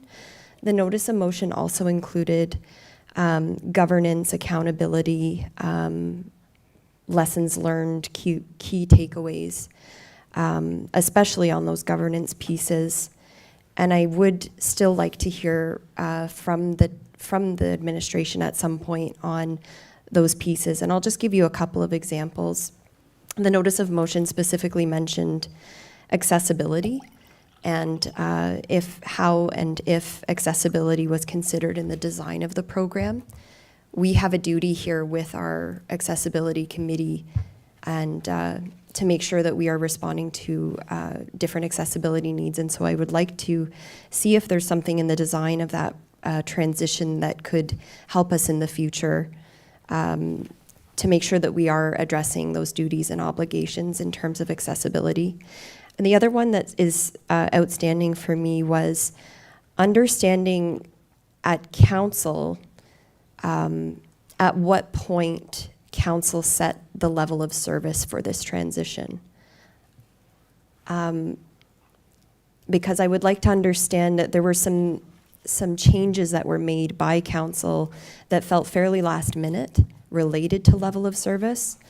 And so for next time there is a major program transition like this, I just would really love to have the lesson from that in terms of when did council set the level of service, and to understand if that was done well or if it should have happened at a different point in the planning and the design of the transition. So again, kudos. I'm really happy to see what we got here in terms of an operational implementation review. It's leaving me wanting in terms of how do we as a council take a huge operational change like this and make sure that in terms of governance and in terms of our accountability to residents, that we are learning lessons from this as well, and looking at policies or processes that we influence here at council for the next time.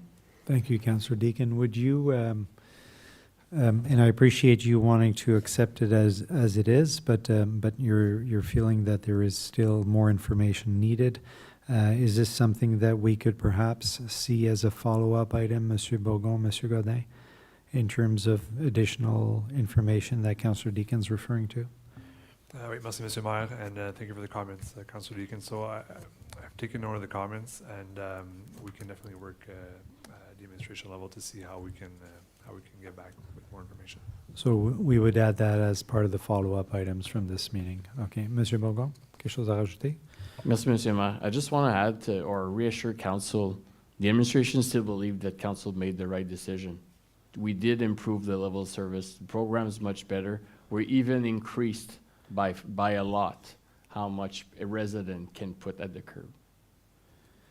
So we we feel like it was a great step. We moved in the right direction. Yeah, I think Just wanted to reassure council that it was a good change. And we need to keep in mind that we have 8,000 units or 8,000 location. We did not receive 8,000 complaints from our residents. It was still a minority or a small portion. We haven't heard from all the other majority of people or all those people that asked for organic collection for years and years now.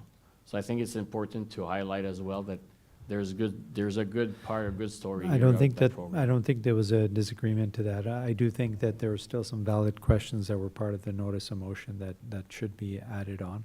But Mr. Bourgon, I think even from this side of the table, it was a major change, and it came with some rumblings, and so in the spirit of wanting to do, to always improve and see if there are ways that even from our perspective, wanting to ensure that we're representing our community properly and their concerns properly, that we're doing that. So I think it's just a part of a process.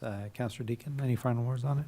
Yeah, I want to echo Monsieur Bourgon's comments and just say that I think I hinted at this at some point. I think when the notice of motion came, I sort of referred to this, but I want to say very positively that I found it very innovative the way that the switch and the addition of the organic option was orchestrated as part of this transition.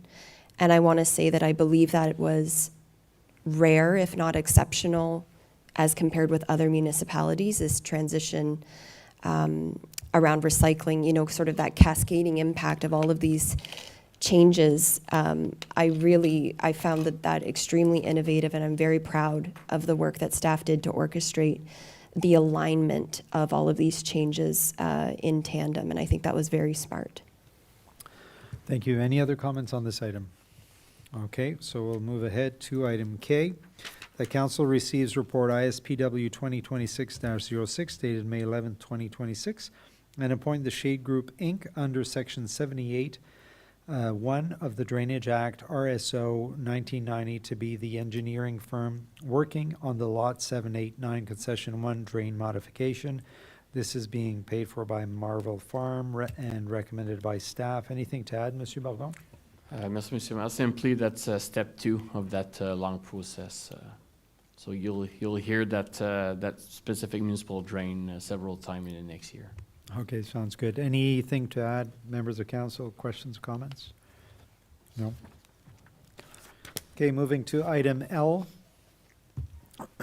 The council receives report ISPW 2026-07 dated May 25th, 2026, and 1, approve the proposed bylaw to award a contract and to authorize the entry into an agreement with the Cornwall Gravel Company Limited for the improvement of the intersection of Saint-Pierre Road and Route 300 in Embrun for $2,165,586.30 plus $38,114.32, totaling at $2,203,700.62. This amount includes 1.76% of non-refundable HST, and 2, approve the proposed bylaw to award a contract and to authorize the entry into an agreement with GIP Paving, Inc. for the improvement of the intersection of Saint-Augustin Road and Route 300 in Embrun for $1,170,727.50 plus $20,604.80, equaling $1,191,332.30. This amount includes a 1.76% of non-refundable HST, and that the Executive Director of Planning and Infrastructure Services is authorized to sign the agreement. Monsieur Bourgon, anything to add? Merci, Monsieur le Maire. Comme j'avais mentionné aux membres du Conseil dans ma mise à jour sur les projets capitaux, il fallait aller de l'avant, donner les contrats maintenant afin de pouvoir respecter l'entente de financement avec la province. Donc, on présente deux bons candidats ici. On a travaillé avec ces entrepreneurs dans le passé. Puis en plus, on est en dedans de nos budgets, en dedans du financement obtenu par la province. Donc, ces 2 intersections vont voir construction en début printemps 2027. Merci beaucoup, Monsieur Bourgon. Alors, est-ce que ces 2 contrats-là nous rendent do they fully satisfy the September 30th deadline for the grants? Yes, we're, by awarding those two contracts today, we're fully compliant with our, the grant from the province, so we'll be able to submit an awarding report to the province. Excellent. Glad to hear that. Thank you very much. Anything to add? Councillor Lauren, and then Councillor Armstrong. So the 300 in St. Pierre is for next year. 300 in St. Augustin is for this year, or is that for next year as For well? next year as well. They're both for next year. So just confirming that the pricing of the Cornwall Gravel Company at 2.165 million did not include a contingency of approval of the 300 in St. Augustin bid? Monsieur Bogon? That's correct. They were really separate items, separate tenders. Okay, Thank you. okay, that's good for now. Councillor Armstrong? Just a question. Nothing, not suggesting anything's wrong here, but here we authorize the Executive Director of Planning and Infrastructure Service to sign the contract. Most of our contracts, I believe, are signed by the mayor and the clerk. Just inform me why the difference. And again, I'm not saying there's anything wrong. No Just prob- want to know why there's a difference. No problem. I asked that same question this morning. So, Monsieur Godin? Right, merci, Mr. Mayor. So it's really a question of simplifying the process and not having that authority done twice, in the sense that the mayor will sign the bylaw once it's adopted, authorizing the administration to go ahead and execute it. So it's a question of reducing red tape. It's really a simple process that's being kind of simplified, but it's just a question of process, and while respecting the procurement policy and the municipal act. Yeah, so the bylaw authorizes the purchase of that amount. And so it's just really saying that the Director of Infrastructure has seen the bylaw that's been signed by the mayor. Fair enough? Any other questions on this item? Thank you very much. Moving to item M, that council receive report PR 2026-06 dated May 25th, 2026, and 1, decline the ad hoc request of $500 from the Club Optimist de Russell, and approve the in-kind request in the amount of $537 for the use of the hall for their June 13th, 2026 event, and 2, decline the ad hoc request of $661 and the in-kind request in the amount of $300 for the use of the Sports Dome field from the Uttarakhand Bhumi Heritage Society of Ottawa for their June 14th, 2026 event. Madame Guittard, anything to add? Thank you, Mr. Mayor, members of council. No, I think it was clear in the report that we did recommend to approve the in-kind grant to the Club Optimist de Russell, since even without our contribution of $500, the event is still generating a surplus of $1,800. For the second request, the reason for declining the grant request was because the organization is not based in the Township of Russell, so they're not eligible under our policy for grants contributions. Okay, just a clarification. Would they have a local chapter here, this particular group that we are aware of? Thank you, Mr. Mayor and members of council. No, there's a resident that lives in our township. Okay, and the event itself, would it be for Russell Township residents? Like it's open? It's open to everybody. It's open to everyone. Okay. Question, Councilor Lauren. The ad hoc grant request for $500 from the Club d'Optimiste de Russell, do we know what that was intended to be used for as part of their event expenses? Madame Guittard? Thank you, Mr. Mayor, members of council. So in the budget, it's very general. So they list all their expenses against their revenues. So what we look at is all the expenses that they've listed against their revenues, and this is where, and they also mention in their budget that they would be over by $1,800 and more in net revenue. Right, but that would make sense because it's a comedy night fundraiser, right? So they're looking to reduce their expenses by receiving the grant. of $500, correct? That's To correct. help pay for some material Okay. or whatever. Yeah. I'd like to pull this one out, please.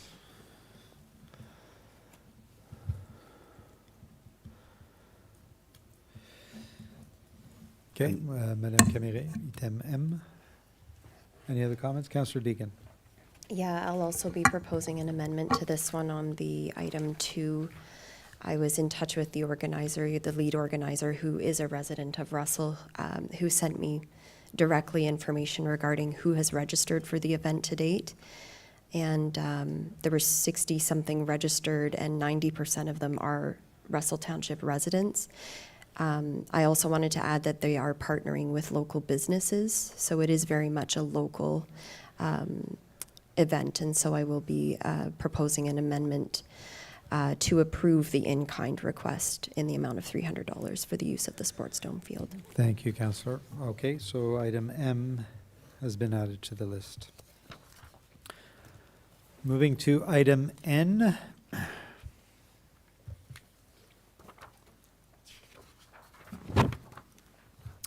Alors que le Conseil reçoive le rapport CSAS CL 2026-05 daté du 25 mai 2026, ça dit 2022 là, mais on va 2026, et que le Conseil approuve le règlement proposé qui établit la délégation d'autorité du Conseil directeur du Conseil au directeur général dans l'éventualité où le Conseil se trouverait dans une position restreinte, aussi appelée canard boiteux, selon l'article 275 de la loi de 2001 sur les municipalités.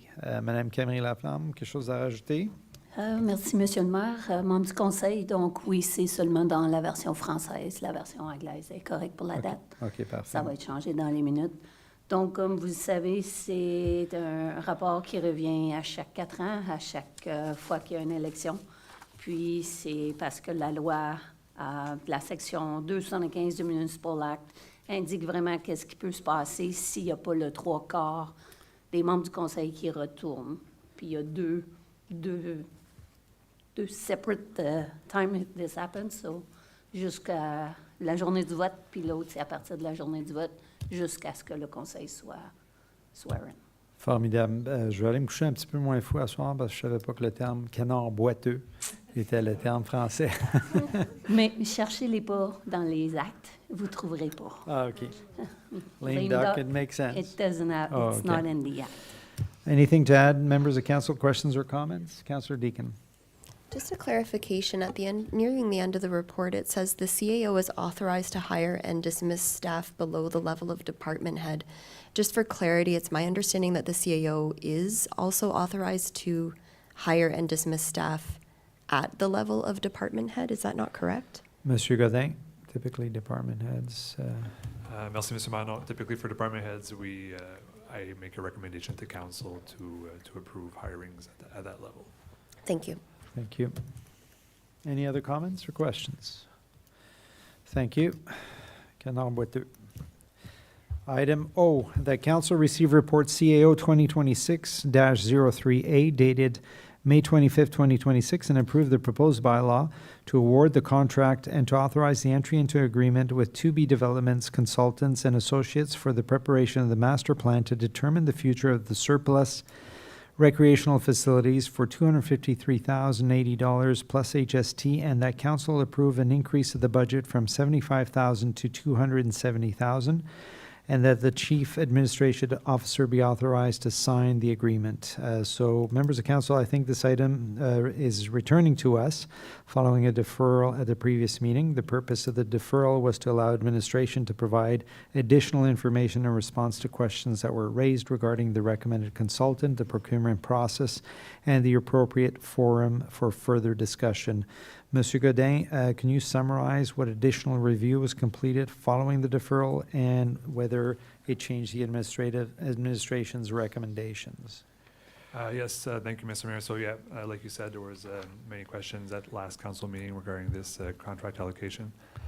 So staff took council's questions seriously, and we undertook some additional due diligence to ensure full confidence in the recommendation. The steps that were taken, I revisited the project reference in the proponent submissions just to have a second look and make sure everything was good. Also met directly with the proponent just to seek clarifications on their experience, team composition, and their approach to the mandate, just to make sure that everything is well aligned. So as part of that discussion, the proponent did share some additional information, outlining a broader range of completed projects and professional experience across the team. And we also discussed from a project governance and risk management perspective to include some structured check-ins at the end of each phase, just to make sure things are proceeding accordingly as what we're looking for before moving on to the next phases. So based on all that work and those discussions and that review, staff's assessment remains unchanged. So we're still comfortable with recommending to award that contract. Thank you. And can you just confirm whether the procurement process compiled by the township compiled with the township requirements despite only having one proposal being received? So we followed the procurement process from A to Z? Yes, confirmed. Thank you. Questions, comments, members of council? Councillor Lalonde. Yeah, I just want to thank CAO. I sent in a number of questions and comments, and they were all explanations were well received. And I hadn't appreciated that, in fact, that the firm, which wasn't known to me, but one of the leads in the firm, which is somewhat known to me, I had the opportunity to speak with almost a year ago, and along with Councillor Deacon, and I find Lindsay Blair to be very competent and up for the task here. I wasn't aware that, as I say, at the time we looked at this, that this was the firm she was working for, so I'm actually pleasantly surprised that she will be leading the project. I think she's very well qualified to do the work. Thank you. Councillor Lauren. Do we have an idea when any recommendations would come to council for discussion? Monsieur Godin. Merci, Monsieur Mayor. So there will be a few different steps where there's going to be some check-ins with council. As far as the project being completed and council receiving full recommendations on how to proceed or different options to consider to proceed with those different facilities, that would be, I would say, the second half of 2027. Thank you. Councillor Armstrong? And then obviously it's a budget item to at least maintain those facilities in a safe condition, whether used or not, throughout 2027. Monsieur Godin? Through you, Mr. Mayor. So yes, definitely that's going to be considered when we're doing our 2027 budget. Thank you. Any other questions or comments on this item? Thank you very much for the due diligence, Monsieur Godin. Appreciate it. We're moving to item 12, reports from investigator or ombudsman. We have none. Item 13, notice of motion. So we have a motion that is provided.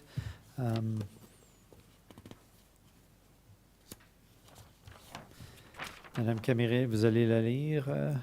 Oui, merci. So this motion is presented by Councillor Deacon, seconded by Councillor Armstrong. Is that correct? That's correct. Okay. Je vous laisse la parole. So the subject is 417 Industrial Park Compatibility and Transition Planning.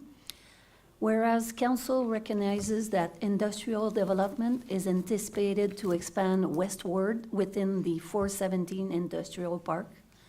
Whereas Council recognizes the importance of ensuring long-term compatibility between future industrial lands and the adjacent rural residential area.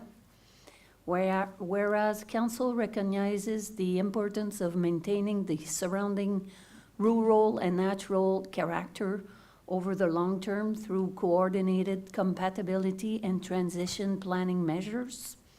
Whereas the municipality, as a local government, planning authority, landowner, and future developer of the industrial parklands, has the responsibility to demonstrate compatibility planning, transition design, and long-term stewardship of these lands. Therefore, be it resolved that Council supports a proactive staff review of options, timeline development, and establishment of buffer and transition areas along the interface between the future industrial lands and adjacent rural residential uses prior to development proceeding further west within the 417 Industrial Park, and that the review include consideration of various options for buffer areas that meet and exceed minimum separation distance requirements and remain in agricultural, naturalized, landscape, or open space form, including consideration of municipal buffer blocks, vegetated berms, naturalized landscape corridors, and retained agricultural transition areas, and that the review include consideration of the impact of various options for zoning and Russell Township's 417 Industrial Park financial strategy. Merci beaucoup, Mme Camille Laflamme. Alors ça, cette motion va être discutée à la prochaine réunion. Merci. Exactement. Merci. Alors, on tombe à l'item 14, Public Question on Meeting of the Day. Any questions from the public? Questions must be in relation to items on the agenda. Before asking your question, please fill out your name and address on the sign-in sheet. If you wish to receive a response from a member of council staff, please leave a phone number or email on the sheet. State your name before asking your question, and questions submitted in advance will be read out loud after questions from members of the public in attendance. Disclaimer, by asking questions during the council meeting, you are consenting, to be part of the live broadcast and the official public recording of these proceedings. Good evening, Mr. Baker. I will speak loud now. Harry Baker, 208 Forest Road. Item 10H. I have an interest in dumps and pollutants. The dump was closed in 2014 and covered in 2017. And after council closed the Ember Municipal Well south of the dump in 2018, the leachate plume, which is the contaminated groundwater, has been moving off-site. I believe that there are 5. The question is, are there only 5 residential wells that are being investigated at the current time?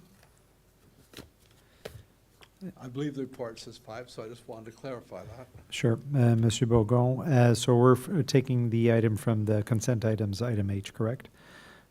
Yes, Yeah. okay. So on the landfill site, Monsieur Bourgon, sur le rapport, est-ce qu'il y a 5 adresses? Je pensais qu'on avait juste 2 adresses. Are there 2 addresses? I think it may be 5. I was just trying to find through the report just to confirm the exact, but it's all listed in the report. And I think they're monitored 4 times a year, and the reports are given to the people who own the wells. I believe that's, if that could be clarified. Sure, we can. Monsieur Bourgon, do you have that information, or we can follow up? Yes, it's, all results are shared with the owners, and they have access to we're actually delivering the staff, the entire annual report as well. Okay. And as you mentioned, Mr. Mayor, it mentions that the Shawnee wells, 1719 and 1747, are considered, should be put in under easement. In other words, that the township should purchase the water rights, groundwater rights around those wells. And so they become now part of the contamination attenuation zone. And my question is kind of what you were asking too, Mr. Mayor, and that is, so what does that mean for these wells and their owners? Are they able to continue to use it? And if the contamination, the reasonable use criteria keeps increasing, and they're not able to use it, does that mean that the township will be required to provide them water? Monsieur Bourgon? Good question. We'll come back with council when we have the answer, as I mentioned earlier tonight. Okay, but on a more general level, Monsieur Bourgon, are you able to answer that? If we had if there was such a scenario and the water contaminated that, residents' wells, it would be the responsibility of the municipality? There's too many unknowns for me to answer properly to council. Okay, so this will be a follow-up? Okay. Well, it would be, staff will come back to council when we have The plan. The plan for our current situation. Okay. So it's under investigation, I believe, at the moment, that you're considering making these, purchasing an easement? Well, it'll come back as a recommendation to council. At this stage, it's in the report stating that that's a recommendation, yes. Okay. That's what I Yeah. wanted to know. Thank you Thank very you. much. Always a pleasure, sir. Any other questions? Question? No? Okay. Yeah, that's fair. Didn't want to tackle the resolutions first? No. Okay. All right. I appreciate that. It's 8:05. Let's take a 10-minute pause for the cause, and we'll come back at 8:15. Thank you.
discussion. Juste pour confirmer, Madame Camiré, on est sur la même page. J'ai D, G, I et M pour sortir, c'est ça? D'accord. Okay, so motion that council approve all recommendations listed on the agenda under item 11, reports from departments and council committees. This is moved by Councillor Lalonde, seconded by Councillor Deacon. Questions, comments, and removal of items. So we've got items D, G, I, and M for removal. So propose an amendment to remove those items.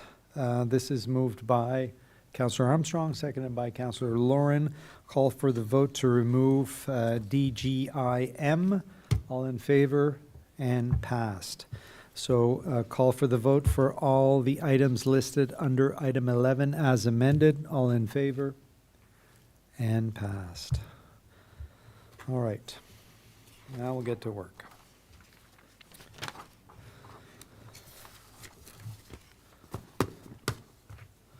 All right, starting with item D, that council receive report PIC 2026-10 dated May 25th, 2026, and approve the proposed vital services bylaw as recommended in this report.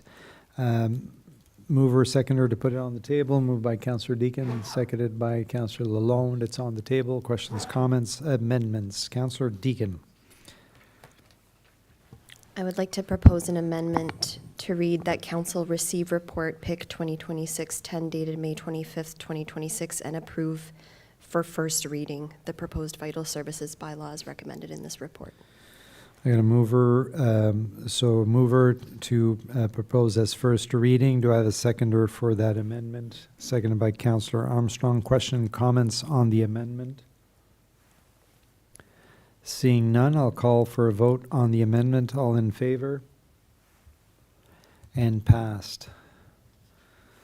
So that council receive report PIC 2026, May 25th, 26, and approve the proposed vital services bylaw for first reading.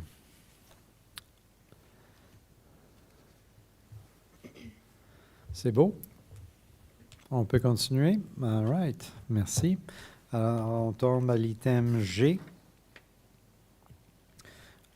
The council receive report EcoDev 2026 dated May 25th and provide direction to the administration to move forward with option XX as described in the report. Questions, comments, amendments? Oh, sorry, a mover, seconder to put it on the table. Moved by Councillor Armstrong, seconded by Councillor Lauren. It's on the table. Questions, comments, or amendments? Councillor Lauren. Do we know when they're looking to put this up? Like, what was the projected date? Or I guess the question is, who's putting it up? Or it's municipal, right? It's us. Yeah, it would be us. It's on our facility. It's an operational matter because it's a replacement of the existing sign, correct? That's correct, yes. So when were we looking at doing that? Monsieur Dagenet? Well, the committee, their objective would be to have the new sign installed for the Mini on Main Street in Marionville. This is in July, so to be able to achieve this goal is very minimal, but that was the objective. But when we started discussing this was in January, February, so that goal seemed more reasonable. Now, But as soon as possible, I think is that would be.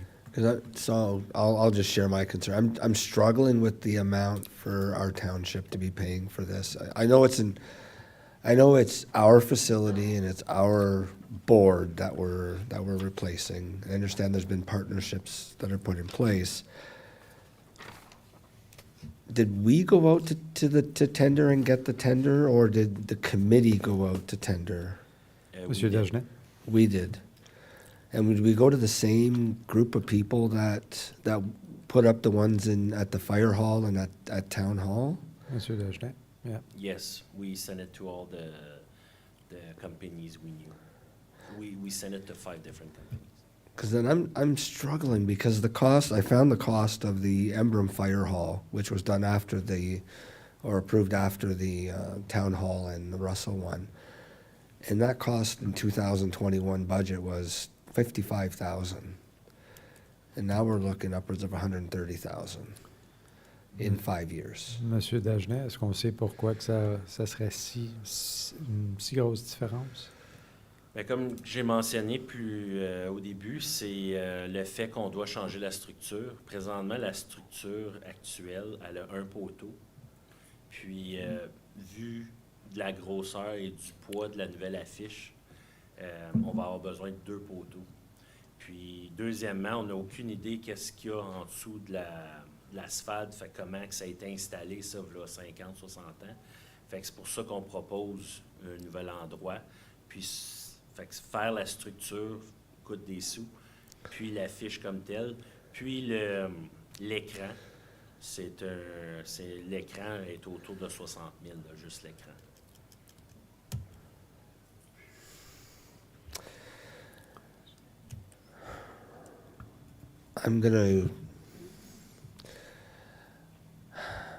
I'm struggling. Yeah. Conseiller Lalonde?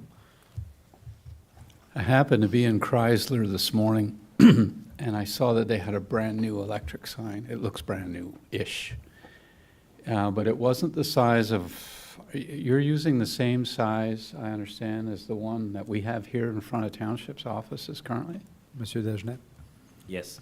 Okay, so that's a pretty significant size sign compared to the one I saw this morning in Chrysler, which was on a 4x4 steel post, albeit, but it was I wouldn't say it was much smaller, but it was smaller than that. I'm just wondering, did we aim for this size sign from the get-go without maybe considering, because it's the town of Marionville, that maybe they could do with something a little bit smaller than what we had here? Was that even considered? Monsieur Dagenet? Well, the scope was brought forward from the committee. They had a quote, and we respected that design. We had to reevaluate it, and we had to create the specs for that sign. But so we didn't.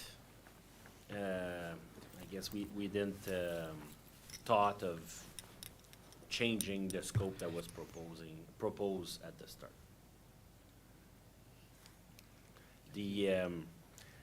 I think with by opening the Department of Développement Communautaire, we're going to face these kinds of projects that are going to be brought on an ongoing basis, because we are opening up our arms. We're working with these committees more closely.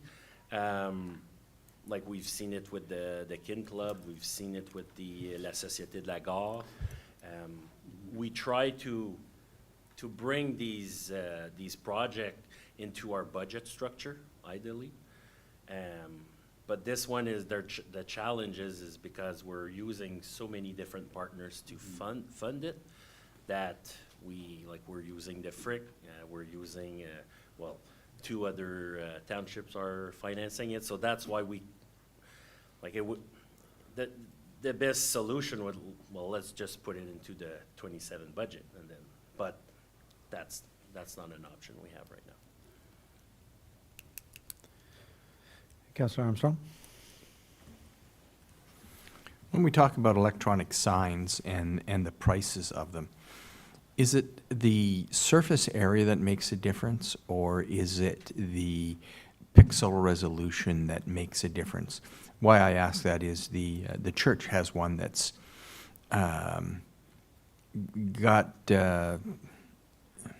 it's not well pixelated, so there's a limited amount of information that you can put on it.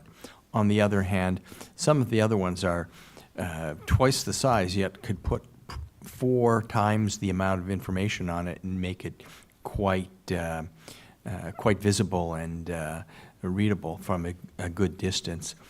What makes this difference, and what was spec'd for this particular sign? I think, go ahead, Monsieur Dagenet. Well, I'm not an expert in signs.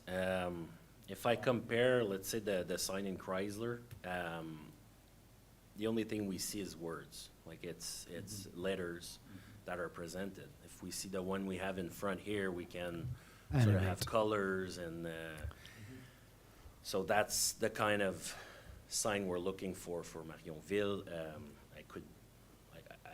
I could bring more information on the specs of this LED sign, but I don't know them by heart. I don't know what makes a sign more expensive than the other. Can we relook at the scope and see, okay, can we decrease the size of the Shrink it, yeah. sign? Maybe that could make a difference in the. I'm not sure that would work. We're getting halfway through the year, and we have some budget constraints to spend some money if we're going to be able to acquire it. So I think maybe,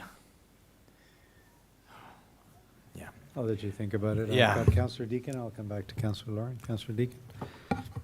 Je veux parler des fonds de réserve Fric. décomptés. Alors, c'était proposé un certain montant des comptes unis. Comment est-ce que vous avez décidé de ce montant des comptes unis? Si j'entends bien, il y a un fonds qui reste jusqu'au fin du mandat. C'est Puis, est-ce que, like, are we reaching with this amount from the counties, are we reaching the bottom of that fund for the year? Should we just throw it all from the frick? Oh, I see what you're saying. Because that's the one thing that's holding me back from proposing this be considered at the 2027 budget with more exploration of scope. Yeah. So that's like the critical thing, is if there are funds from the counties that will be rescinded,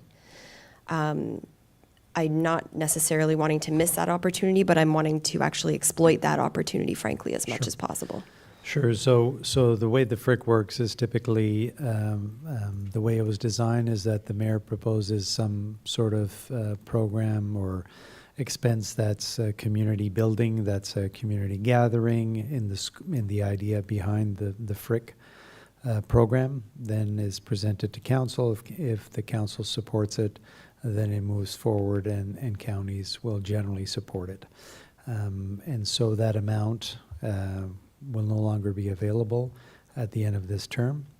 And so is there more money that we could increase that funding from the current 41 to the To 60. is it 60 only that we would need? Yeah. Yeah, it's more like 85, I think, with the other money from the, yes, we can, but that means other potential projects between now and then may fall through, and there were some other projects that were being looked at, and so that were going to come through council. So it wasn't there, but I mean, this could become the priority. It's this council's decision, so. Councilor Lauren? How much is available in the cash in lieu reserve? Mr. Desjardins? Close to $800,000. In the cash in lieu? Yeah. Okay. Then I'm gonna propose to council that we go to 60,000 in the frick and 25,000 from the cash in lieu, and grind our teeth and work in collaboration with the other municipalities.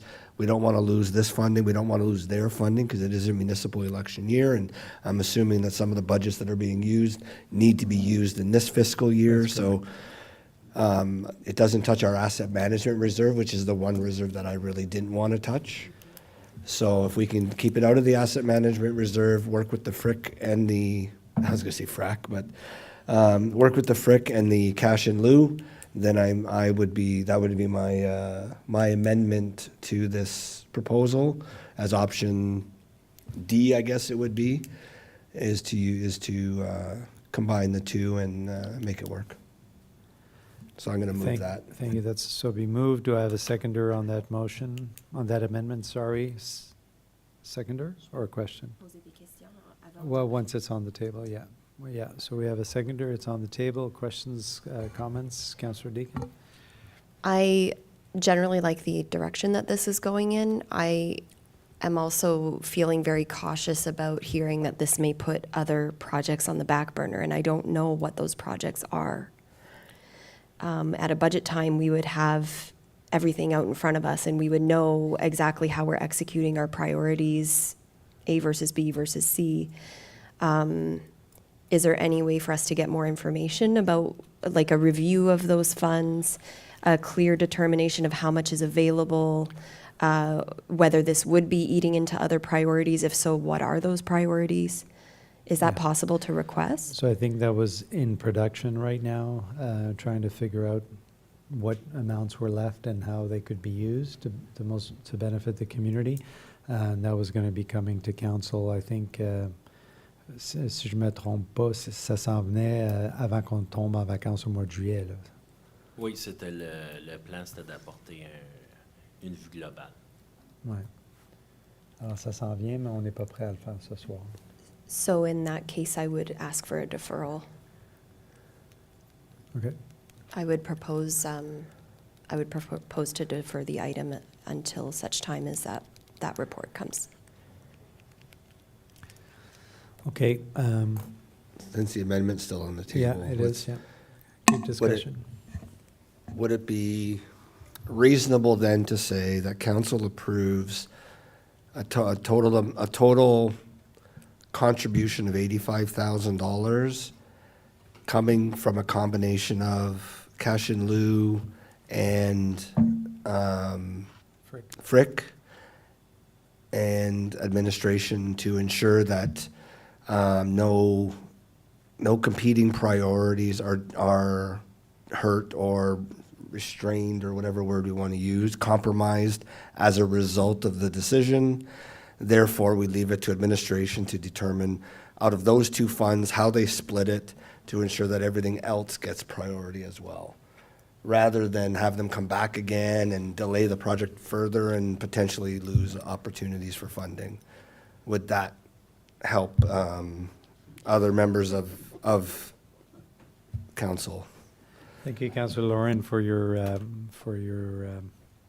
thoughts on that. I think it's possible that we can maybe word it in a way where the final determination of the balance of where the funds come from will be done once the list is presented to council.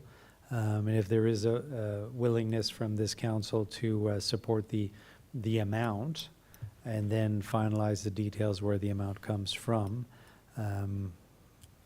Is it our next meeting? It's our next meeting, Monsieur Godin? Merci, Monsieur Mayor. Either the next one or the one after that, but it's in June. But yeah, I think we could word something in a recommendation so that we can, at least if we have that the approval to award the contract and the works can start going.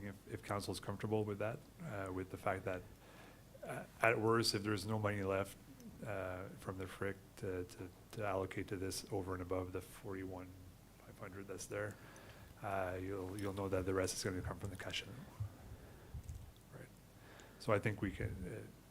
To answer your question, yeah, I think it can be arranged. So in the end, council will make the decision based on their full knowledge of all the FRIC projects that are going to be proposed. And so council will be able to maybe tweak some of those when the time comes. So we still have that amendment. Any other questions or comments on that amendment? Madame Camille-Laflamme. Can you confirm who was the seconder? It was moved by Councillor Lawrence, seconded by Councillor Deakin. Thank you. Any other comments on that amendment? I'll call for the vote on the amendment, which, Madame Camille, can you read out the amendment? Well, you mentioned the 85,000 combination from the FRIC and the cash in lieu, and the administration to ensure that no competing priorities or compromise as a result of the decision, and the final determination will be done when it's presented to council and then the details finalized And the remaining FRIC with the full expenditures. knowledge of the FRIC projects proposed. Okay, so that's good. Good. We had a seconder. So is everyone okay to call a vote on that? So call all in favor. And passed. Thank you very much, Council. Thank you, Councillor Lauren, for ideas and great discussion around that. I appreciate that. Do I need to vote on the amended Ouais, c'est ça. So call for the vote on the amended resolution. All in favor? And passed. Thank you. All right, moving to item I.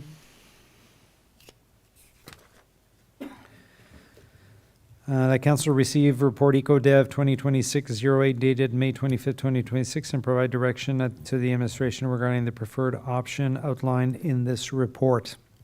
Moved by Councillor Deacon, seconded by Councillor Lalonde. Questions, comments, amendments? I believe we had talked about funding for the school as option A plus option B, and that was the amendment that's being proposed. Questions, and proposed by Councillor Deacon, seconded by Councillor Lalonde.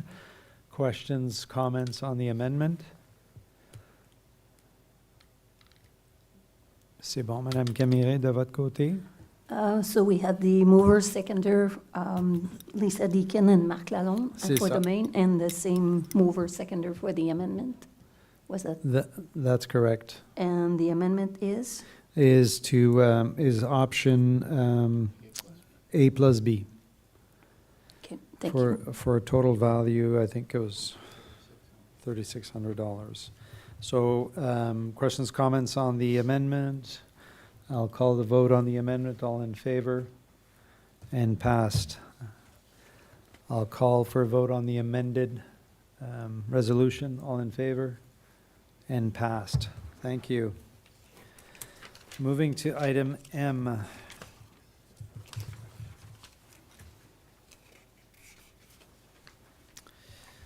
All right, so the council received report PR 2026-06 dated May 25th, 2026, and one decline ad hoc request 500 from the Club Optimist de Russell, and approved the in-kind request in the amount of 537 for the use of the hall for their June event, June 13th event, and two, declined the ad hoc request of 661 and the in-kind request in the amount of $300 for the use of the Sports Dome field for the UDHSO for their June 14th, 2026 event. And so, moved by Councillor Lawrence, seconded by Councillor Deacon. It's on the table. Questions, comments, amendments. Councillor Lauren, amendment. Well, question first to Madame Guitar. Yep. Just ensuring, do we have $1,341 in cash? Madame Guittard. Thank you, Mr. Mayor. Members of council, yes, we will have $3,900 left for the year. Okay. So I'm going to propose that we remove the word decline and change it with approve in number 1 for $500 cash.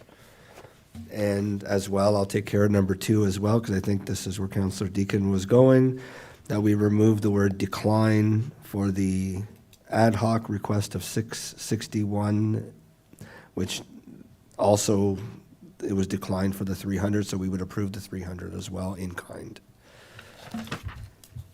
So that we'd be approving all the requests for tonight. Okay, I've got a proposed amendment. Do I have a seconder on that amendment? Seconded by Councillor Lalonde. Questions, comments on the amendments that are presented here? Call for the vote on the amendments as presented. All in favor? And passed. Madame Camille, question, commentaire? Okay, I will ask to vote on the amended resolution. All in favor? And passed. Thank you, members of council. Je pense que ça complète notre liste, Madame Camille Laflamme. Hey, pas pire, j'ai-tu fait ça sans accident, sans correction? Moi, en tout cas, je ne suis pas un canard boiteux. Pas en ce moment. OK, on tombe à l'item 16, bylaws.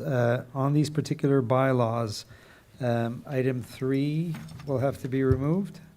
Vital services. Est-ce qu'il y en a d'autres que je dois enlever? Non, je pense pas. Well, we should have to update the item 3, right, to first reading only? I already did that page, so we can separate it and then we'll put it second as Okay. first reading. Okay, so I need a motion to separate the vital services bylaw. We have to put on the table first, the whole Oh, that's correct, thank you. I was doing so well, thanks. You were. Motion that council approve bylaws 2026-58 to 2026-65 inclusively for first, second, and third reading as listed on the agenda. Moved by Councillor Lawrence, seconded by Councillor Deakin. Questions, comments, amendments? We are requesting the removal of bylaw for the vital services. C'est ça? 060. 2026-060, okay. I've got a proposal to remove the item. I'll call for the vote to remove that bylaw. All in favor? And passed. Call for the vote for all the remaining bylaws.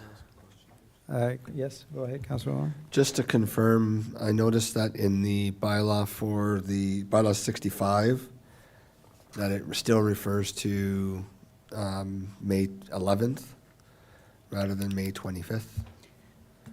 Madame Camille. Mr. Mayor, yes, so further to the comments made earlier, it was changed on the first page, there was two things on the first page of the bylaw. Okay. So it's different from what was in the package. Okay, just making sure that No, that's I corrected. appreciate that. Thank you. Okay, so call for the vote for the resolutions with the exception of 2026-060. C'est bien dit comme ça, oui. All in favor? And passed. Thank you very much. Madame Kéméré-Laflamme, voulez-vous lire la résolution pour le 2026-060? Yes, Mr. Mayor, so motion that council approve bylaw 2026-060 for first reading, being a bylaw to require adequate and suitable vital services for rental units within the Township of Russell, and that's with respect to report PIC 2026-10, which was referenced as 11D. Thank you very much, Madame Caméré. That's moved by Councillor Armstrong, seconded by Councillor Lalonde. Call for the vote. All in favor? And passed. Thank you very much, Council. C'est beau, Madame Caméré? On tombe à l'item 17, new business reports. We have none. Number 18, other business presented by council members. I've got North Russell sidewalk discussion. Councillor Lauren, the floor is yours. Yeah, so I know that we've had discussions in the past, and I think at one point we had asked for what the costing would be to put the sidewalk from just past Councillor Lalonde's property at the arena all the way to the schools. However, understanding that that would eliminate a significant amount of parking, especially for the Ag Society during the fair time, having that gravel area. I'd like to know what the, obviously you won't be able to tell me that tonight, but I'd like to know what the cost would be to go from the fairground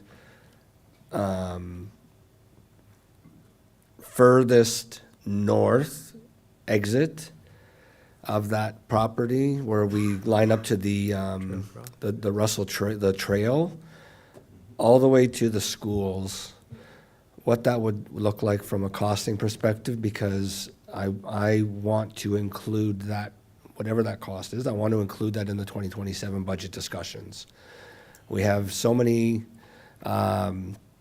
kids that are going to school in that area. We've got more people going to school. There's more traffic. There's multi-residential units going up everywhere, businesses and stuff, and we need a safe place for kids to walk on the sidewalk. And yes, they could cross the road at the trail, come all the way down and cross the road again, but kids are going to be kids and they're going to walk on the side of the road. I've seen adults walking on the side of the road as well.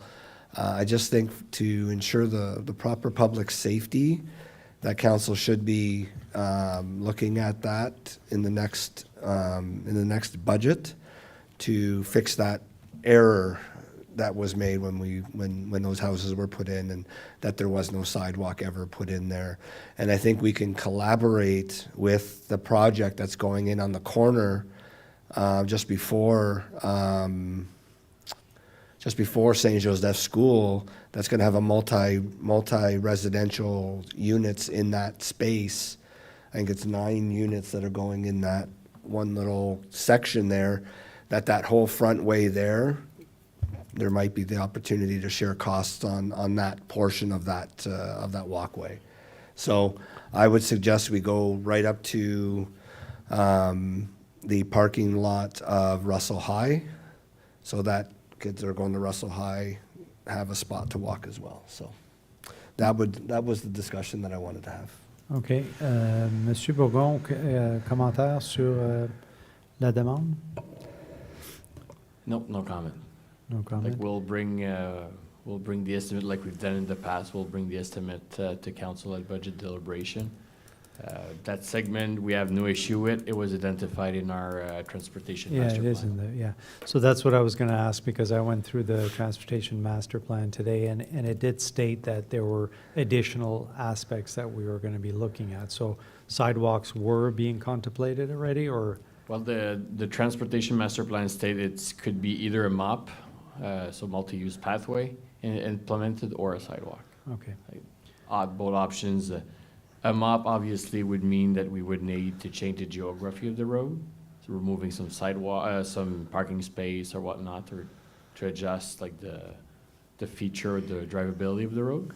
But it's certainly things that could be looked at prior to the budget discussion. So, so I totally support this direction. So, dans le fond, ce qu'on fait, c'est qu'on devance un petit peu ce qui était sur le plan maître. Right, cette initiative était quand même dans le segment à court terme, Ouais. donc OK. de 1 à 5 ans. Donc, le conseil aura la disposition de décider si un projet qui va de l'avant en 2027 ou 2028, dépendant. OK. Merci beaucoup, Monsieur Bourgon. Thank you, Councillor Lauren, for bringing that up. Any other comments on this item from members of council? Councillor Deacon?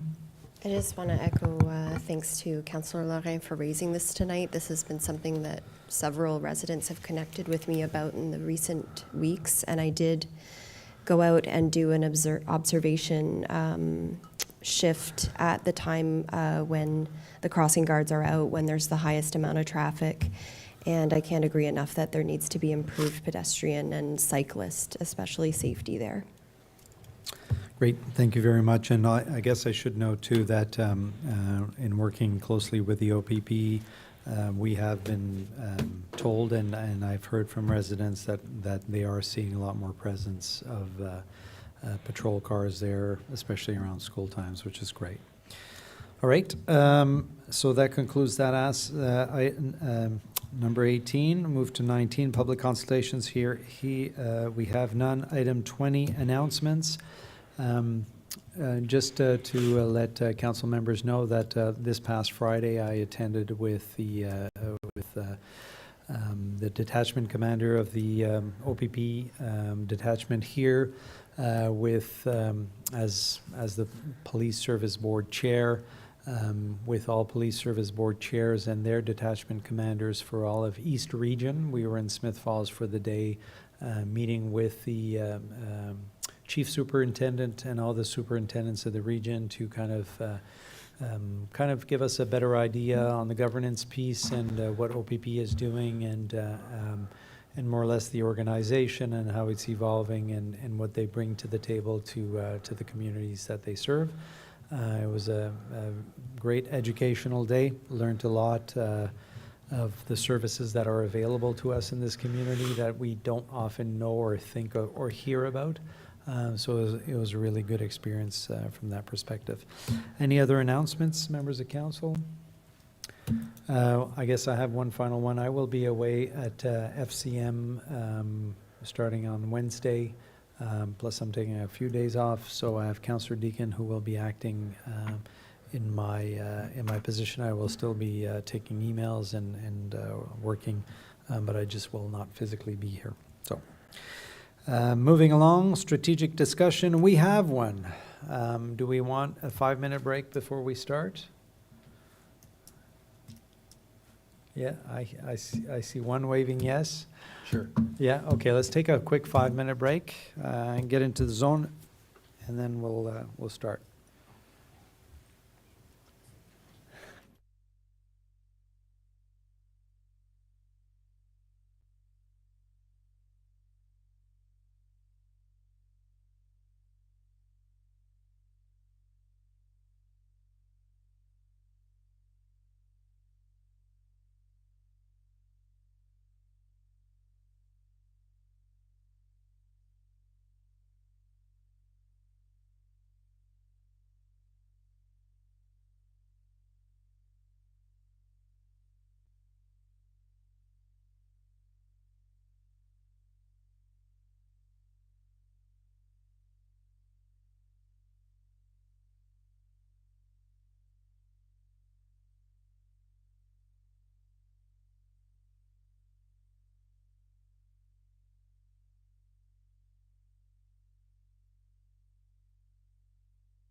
All right, so strategic discussion. So we now move to the strategic discussion regarding the possible alignment and/or amalgamation of two specific advisory committees, so the Senior Advisory Committee and the Accessibility Advisory Committee. So the discussion tonight is not intended to be a full review of all committees. Tonight, really, the focus is on whether there's enough overlap between these two particular committees to consider a different structure going forward. So both committees deal with issues that are very important to our residents. Senior issues and accessibility issues often intersect in areas such as transportation, sidewalks, parks, municipal facilities, housing, communication, and so on. At the same time, we also need to be careful that the Accessibility Advisory Committee has a specific legislative role, and any future structure would need to protect that mandate clearly. So before we start, I'd like to invite Councillor Lalonde to speak to the proposal, as he's the councillor that brought this forward, and chairs the Accessibility Advisory Committee and has done considerable work reviewing overlap between that committee and the Seniors Advisory Committee, which is also chaired by Councillor Armstrong. So I'll also ask Councillor Armstrong to say a few words afterwards. So Councillor Lalonde, I turn it over to you. Thank you, Mr. Mayor. I'll keep it short. Mr. Mayor. Yes? Merci, Mr. Sorry, Councilor, I don't want to interrupt. But just before we proceed, I just want to confirm, we're not just, the goal of the strategic discussion is not just to speak on those two committees. Oh, it's all the really committees? to review the whole community Well, I structure. apologize. Okay. But we did receive some good material in advance from Councilor Lalonde that speak to those two committees. So I just wanted to put that on the table as well. And council is not expected to make any decisions tonight. It's really to open a dialogue and so that we can take note of what council's vision is as far as future of committees. Thank you very much, Monsieur Godin. I will still pass it to Councillor Lalonde to start us down this path. All right, well, maybe I can help get things warmed up on the subject in general. I won't repeat what you've already received in your kits. I did write a draft report, or proposal, if you will, that's included, and it really covers off on all the good reasons and the good purpose in considering the amalgamation of the two committees. So maybe it's just to add or reiterate a couple of points only. As you know, when I came to council, I was actually chairing both the Seniors and the Accessibility Advisory Committee. So it gave me the opportunity for the first 2 years before Councillor Armstrong came along to just see the commonality of the issues between the two groups. And so I had that as my own experience. And then later on, we decided to attempt a joint meeting of the two committees, which we did last March of 2025, and went very smoothly. Again, appreciating the commonality of the issues that we share: transportation, accessibility into buildings, public and otherwise, affordable rent. So, in fact, just to fast forward, we've already organized a second joint meeting, which will take place in June on the 17th. And it was fairly easy enough for Councillor Armstrong and myself to come up with issues that would be common to both groups. Again, we want to talk about transportation. We want to talk about the pedestrian corridor, or as we fondly refer to it as the New York Central. We have issues now for seniors and for persons with developmental disabilities who want to use that trail, but use electric vehicles for that purpose. And without going into detail on that, I think there's something very interesting to look at here, which the committees will look at together. So, and again, as mentioned in the report, I took the time to consult with the City of Barrie and with the councillor there, Mr. Nagusi, who himself, with his council, agreed at the beginning of their term to to incorporate the two groups while respecting the legislation, which was referred to previously by the mayor, which they're able to do. So they have 7 or 8 or 9 members of the committee. I can't remember how many it is. And they'll have, in our case, we could have 4. We could have 8 members or so, or 7, and 4 of them could be those with accessibility issues, and those who are seniors. We might end up with some qualifying for both. I find it interesting that the legislation requires that they do have that they can prove a disability. I find that strange that you would have to.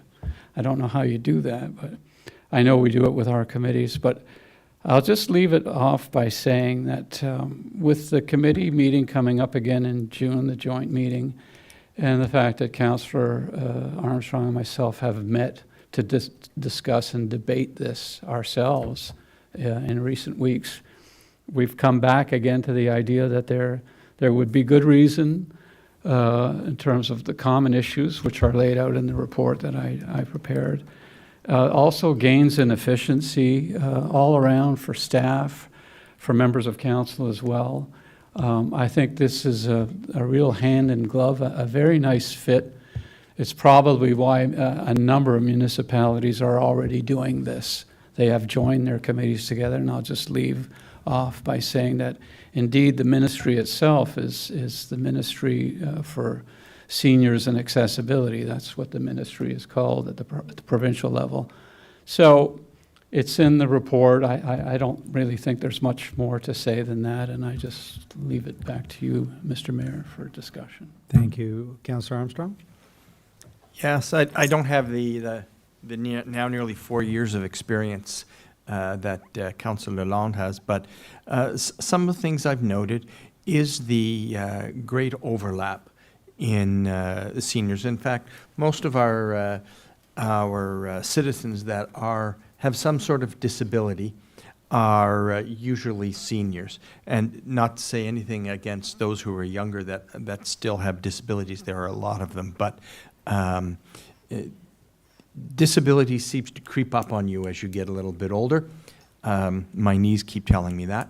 And this is something that I think much of the discussion we have in the Seniors Committee actually does directly apply.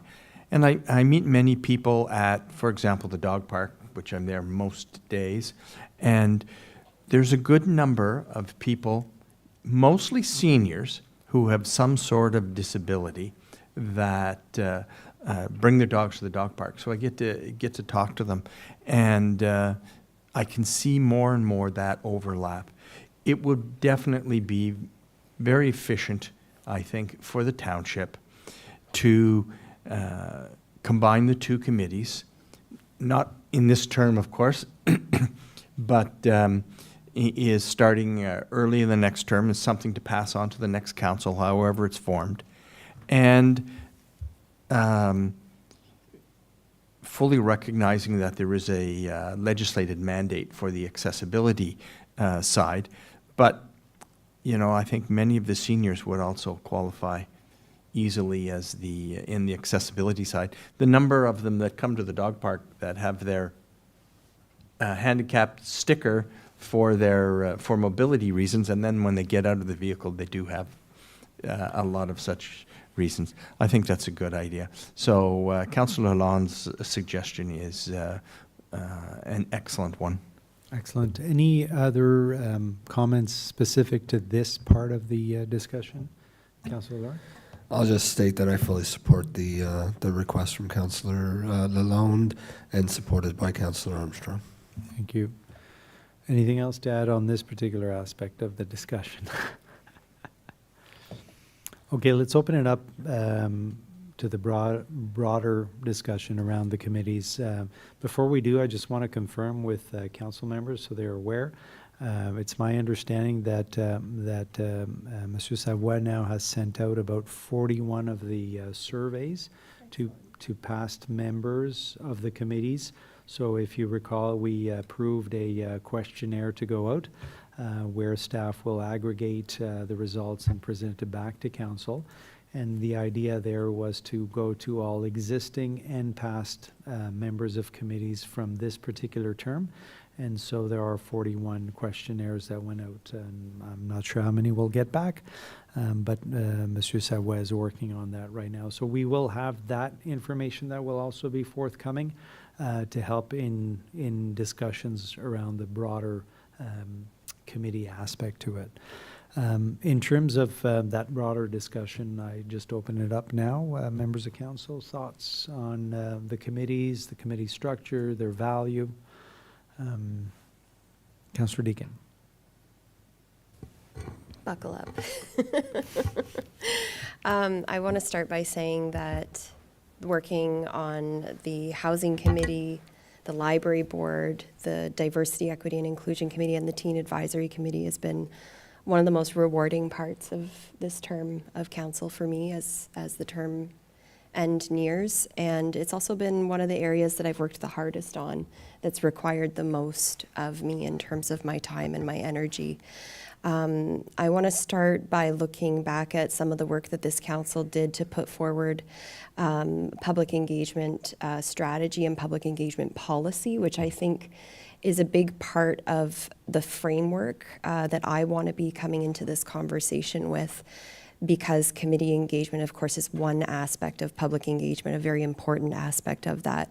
So recognizing that there is a desire by council to expand and enhance public engagement practices, while also recognizing that both municipal resources and residents' time are limited.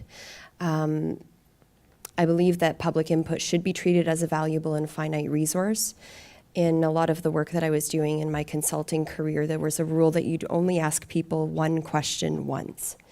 You never have somebody giving you the same story twice. If you have to ask somebody for the answer to a question or their lived experience or their perspective more than once, it means that you haven't properly honored the input and the time and the energy that they've put in.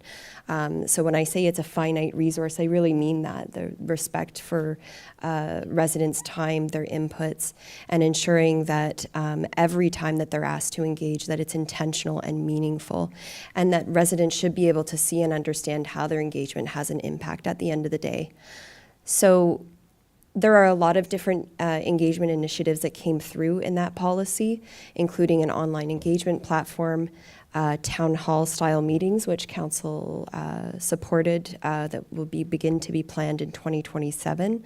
It's evident that we're growing in our engagement, and it's good to reflect on how those long-standing engagement methods like advisory committees should evolve as well and alongside those additional measures.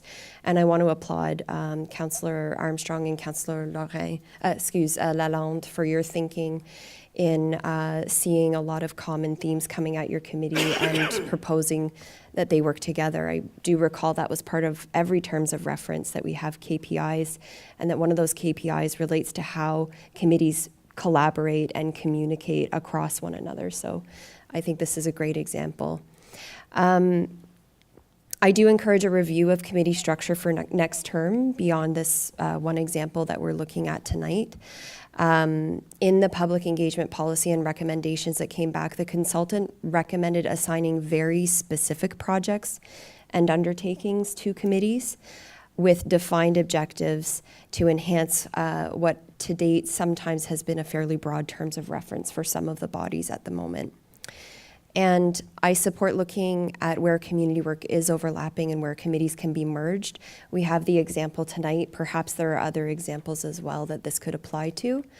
I have heard public interest in future committee work related to community development, economic development, rural and agricultural affairs, a naming committee whereby a committee works to collect cultural names of relevance and propose them for street naming, such as the City of Ottawa has a toponymy list.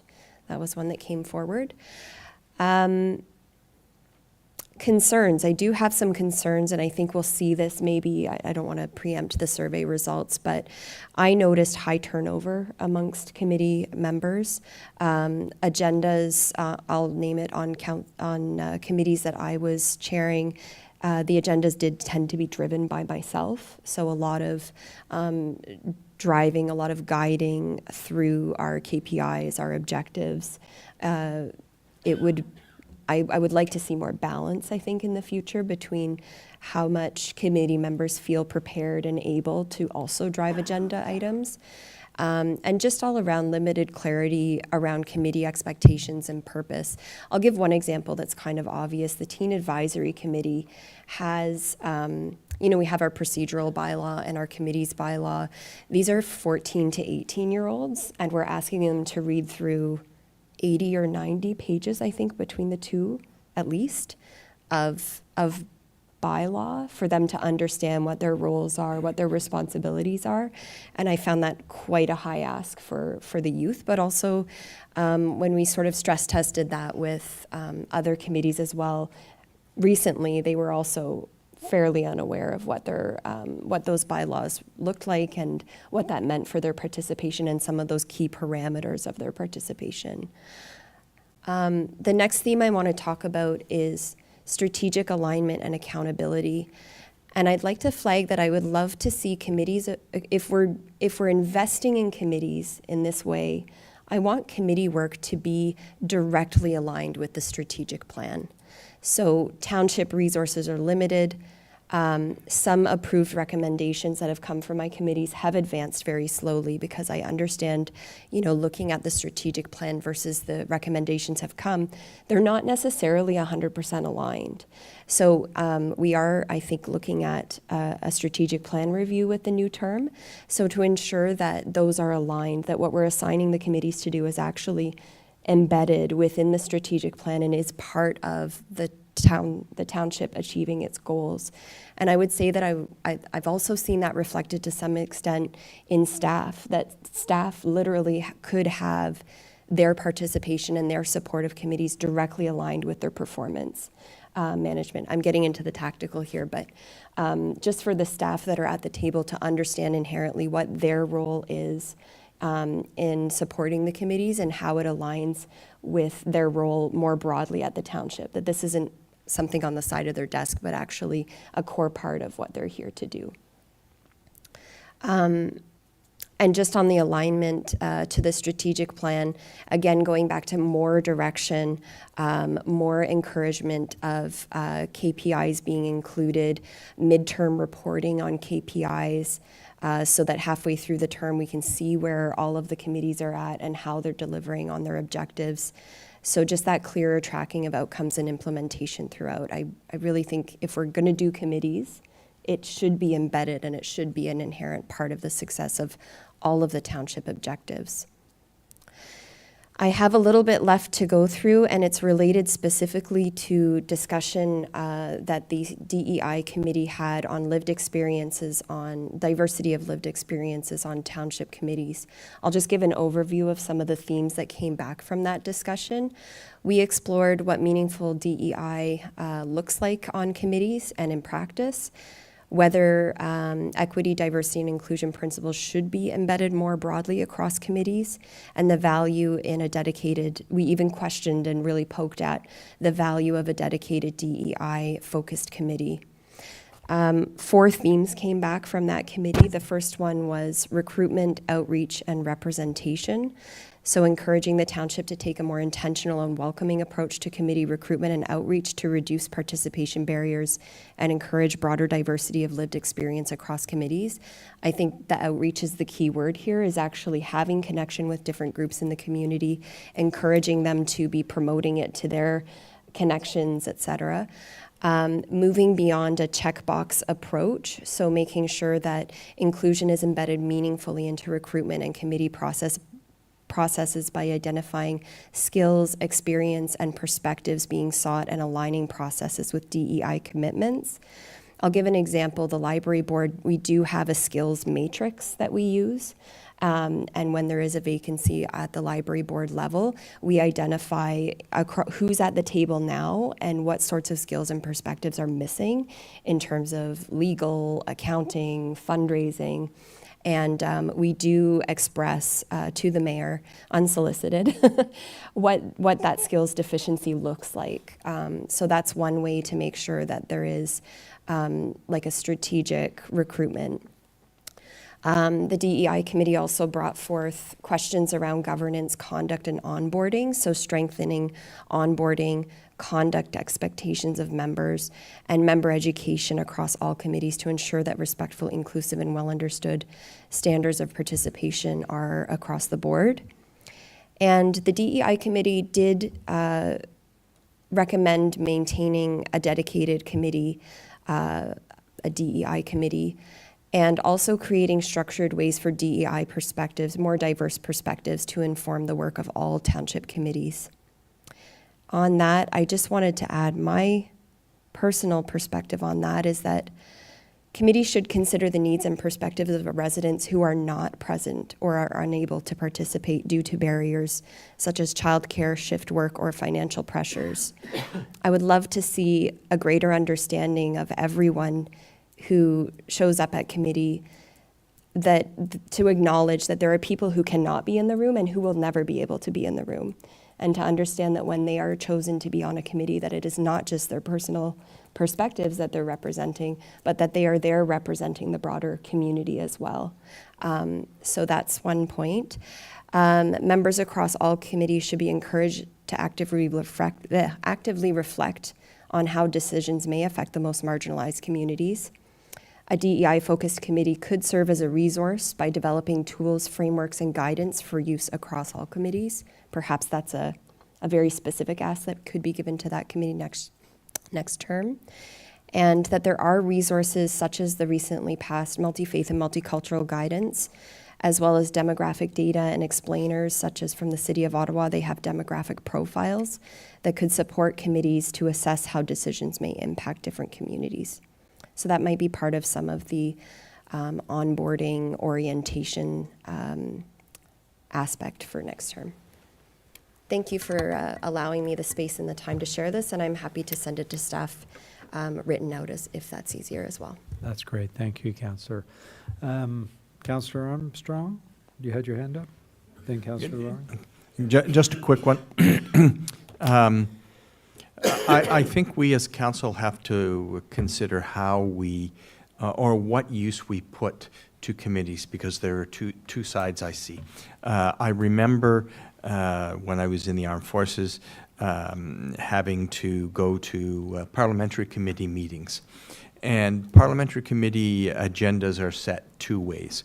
One, they're assigned tasks by Parliament, either the House or the Senate. And the second are inquiries and investigations that are done that are self-generated by the committee itself.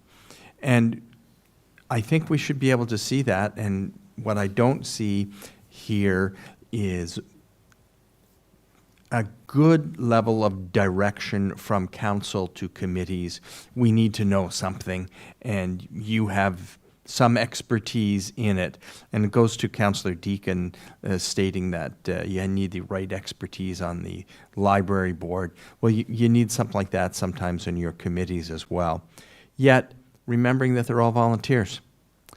And some of these people come on committee, they have their concern addressed, and then they leave. And you have to get somebody else on the committee.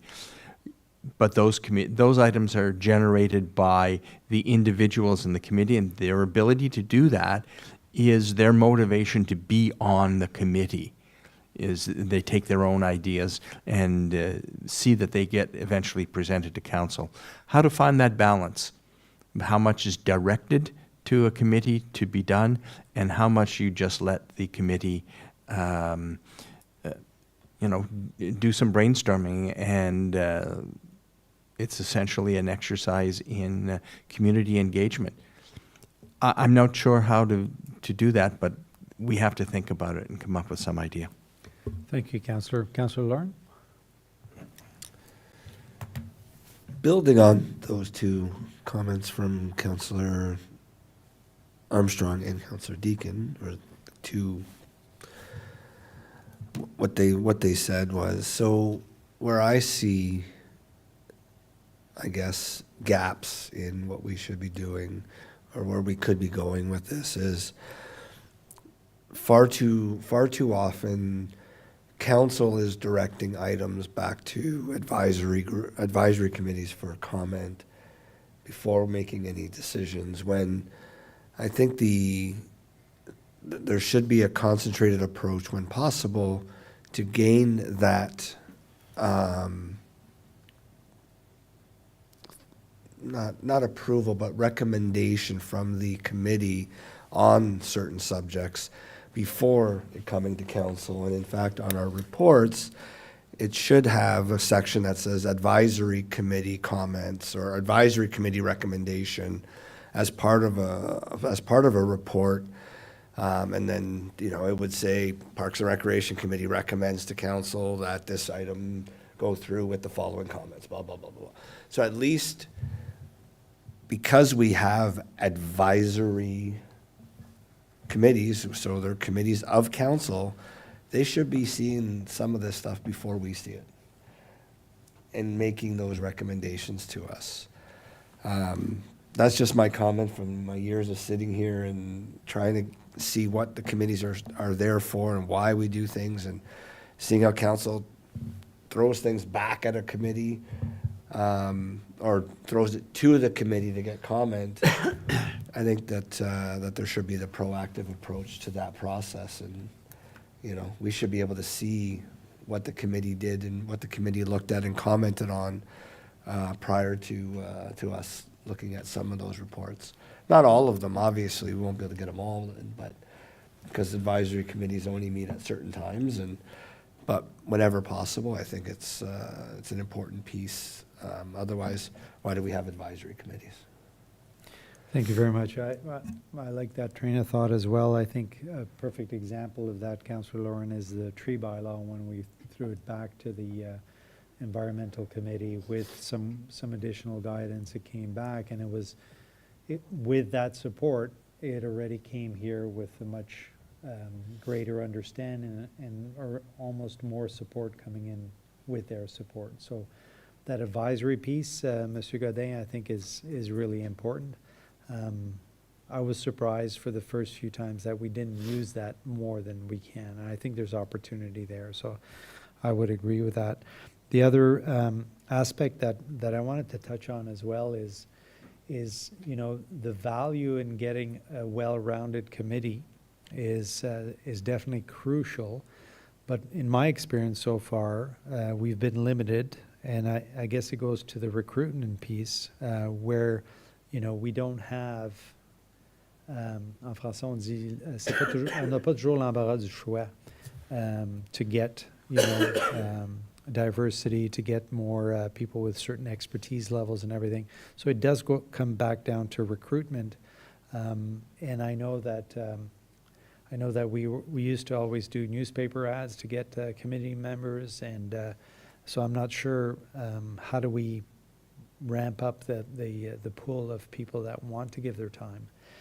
I know we've added some benefits to those volunteer members. I think there was the track at one time. Are they have access to the rec facility or the gym or something like that? No, it's just the walking track, which everyone has.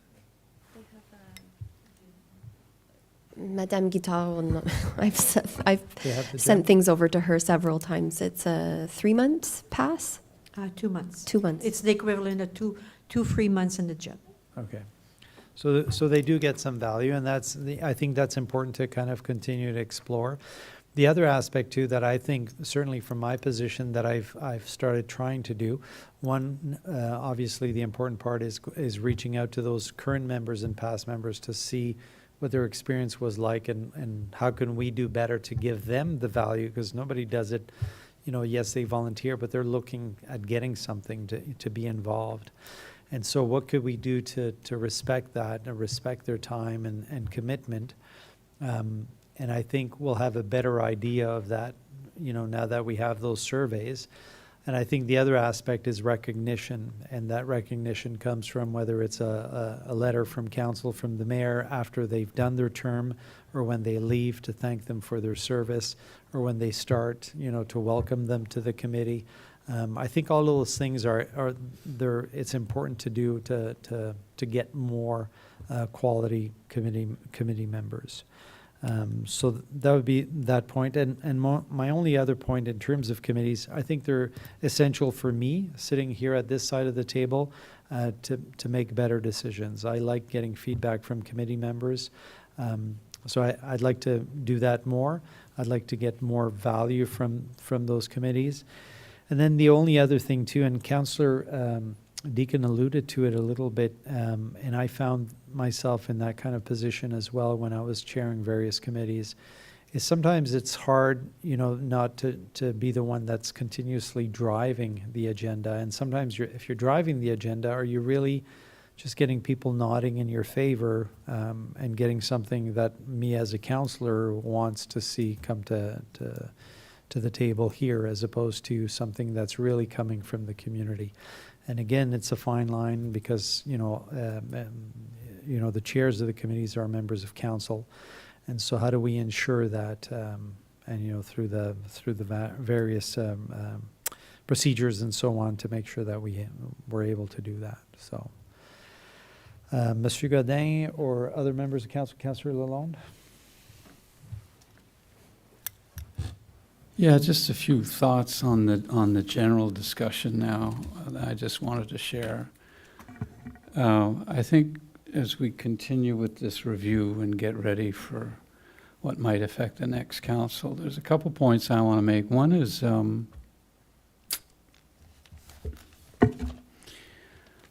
about the length of time that a member of the public or a member of council will serve on a committee. I think we should look at. There was, on the one hand, the quick turnover, but by the same token, I think we should take care with every changing council to promote those committees to the public, to solicit their interest in joining them. Because I think, changing a few members out of the public every 4 years is, we have 22,000 residents.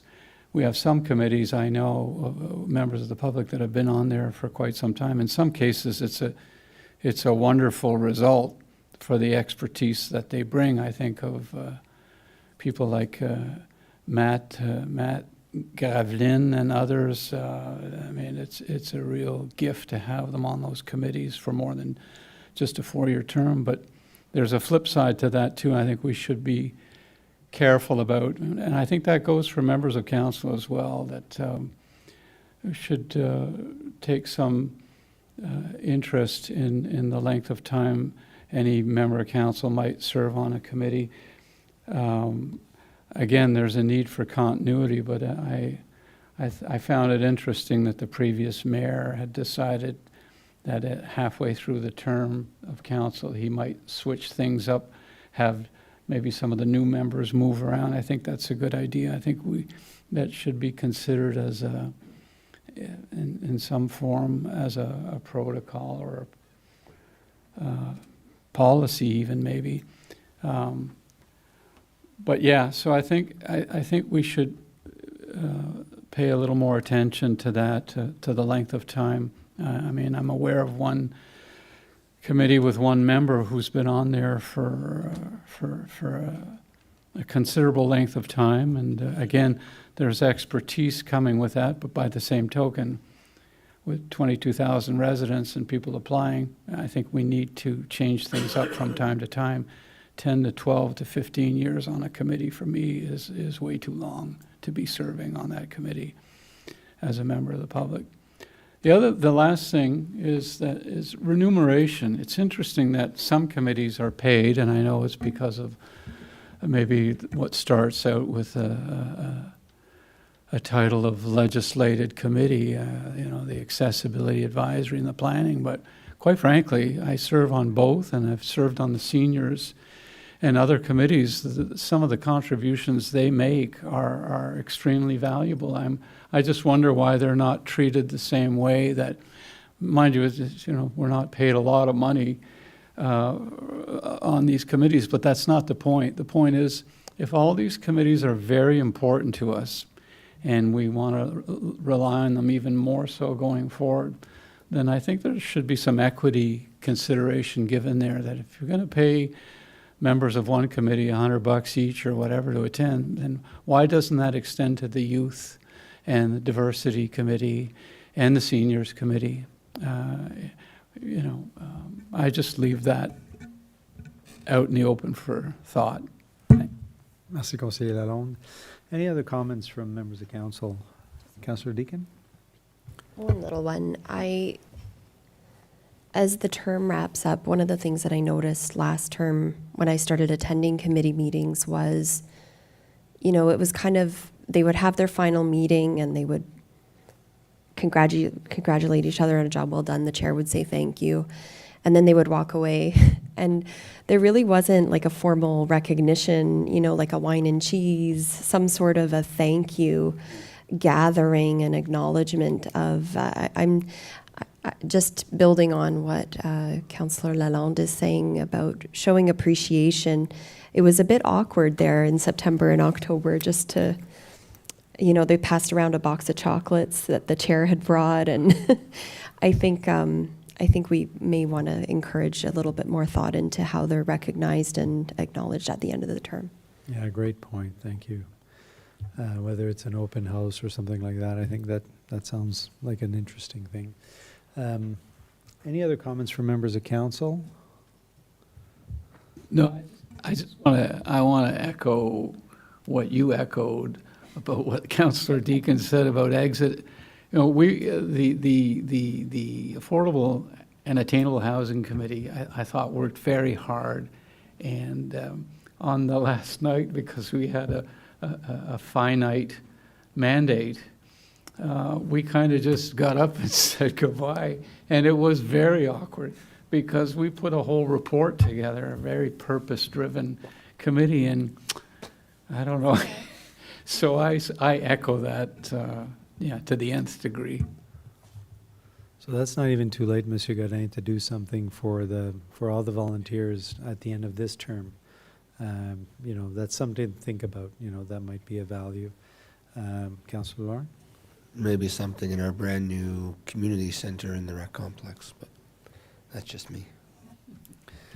But something to think about for sure. And I would say, any of the members that were involved like throughout the term, certainly, and including letters from the mayor, thank you, or so on. I think that there's a lot of value to those kind of things. Yes, Councillor Deakin. Such a gathering could help promote recruitment as well. Yeah, absolutely. I agree. Send them away, tell 3 friends, get some testimonials. Just a thought. Comms, I can't take my comms hat off. That's great. Monsieur Godin, any questions, any further kind of clarifications needed? Merci, Mr. Mayor. No, it was a great discussion, and we have a lot of material to go off of. We're taking notes, and our plan is to bring forth a report to council later in the fall, just to touch on the community structure and to recommend some changes or recommend a new updated vision on how to proceed. So we'll incorporate all those thoughts. On staff side as well, we've had initial discussions as far as challenges and what's going well, what could be going better, and how to address that. So we'll combine all of that with your comments, as well as the surveys that were sent out and the results that we get from that. So no, this is, I think, was a good discussion. If council has anything else to add, feel free to do so. But if not, we have some good material that we can use. Excellent. Merci beaucoup, Monsieur Godin. Thank you, members of council, for all the preparation and input that was provided. Really appreciate it. So we're moving to item 22, closed session. So pursuant to section 239(2), 3, and 3.1 of the Municipal Act 2001 SO 2001, Chapter 25, motion to move into closed meeting at the hour of 9:36 p.m. to address matters pertaining to Section 239 of the Municipal Act 2001 SO 2001 Chapter 25 to consider matters relating to 1. Update on notice of application signed bylaw verbal report. S2, litigation or potential litigation, including matters before administrative tribunals affecting the municipality or local board. And S2F, advice that is subject to solicitor-client privilege, including communications necessary for that purpose. And 2, closed session meeting minutes of the regular council meeting on May 11th. This is moved by Councillor Deacon, seconded by Councillor Lalonde. All in favor to go into closed and passed. Thank you. We are now moving into closed. Pour Conseiller Armstrong, could we do the minutes first? I don't know if that supports you in any way, Councillor Armstrong. It doesn't matter? Or it doesn't matter to me. Okay. So we'll just get ready for closed.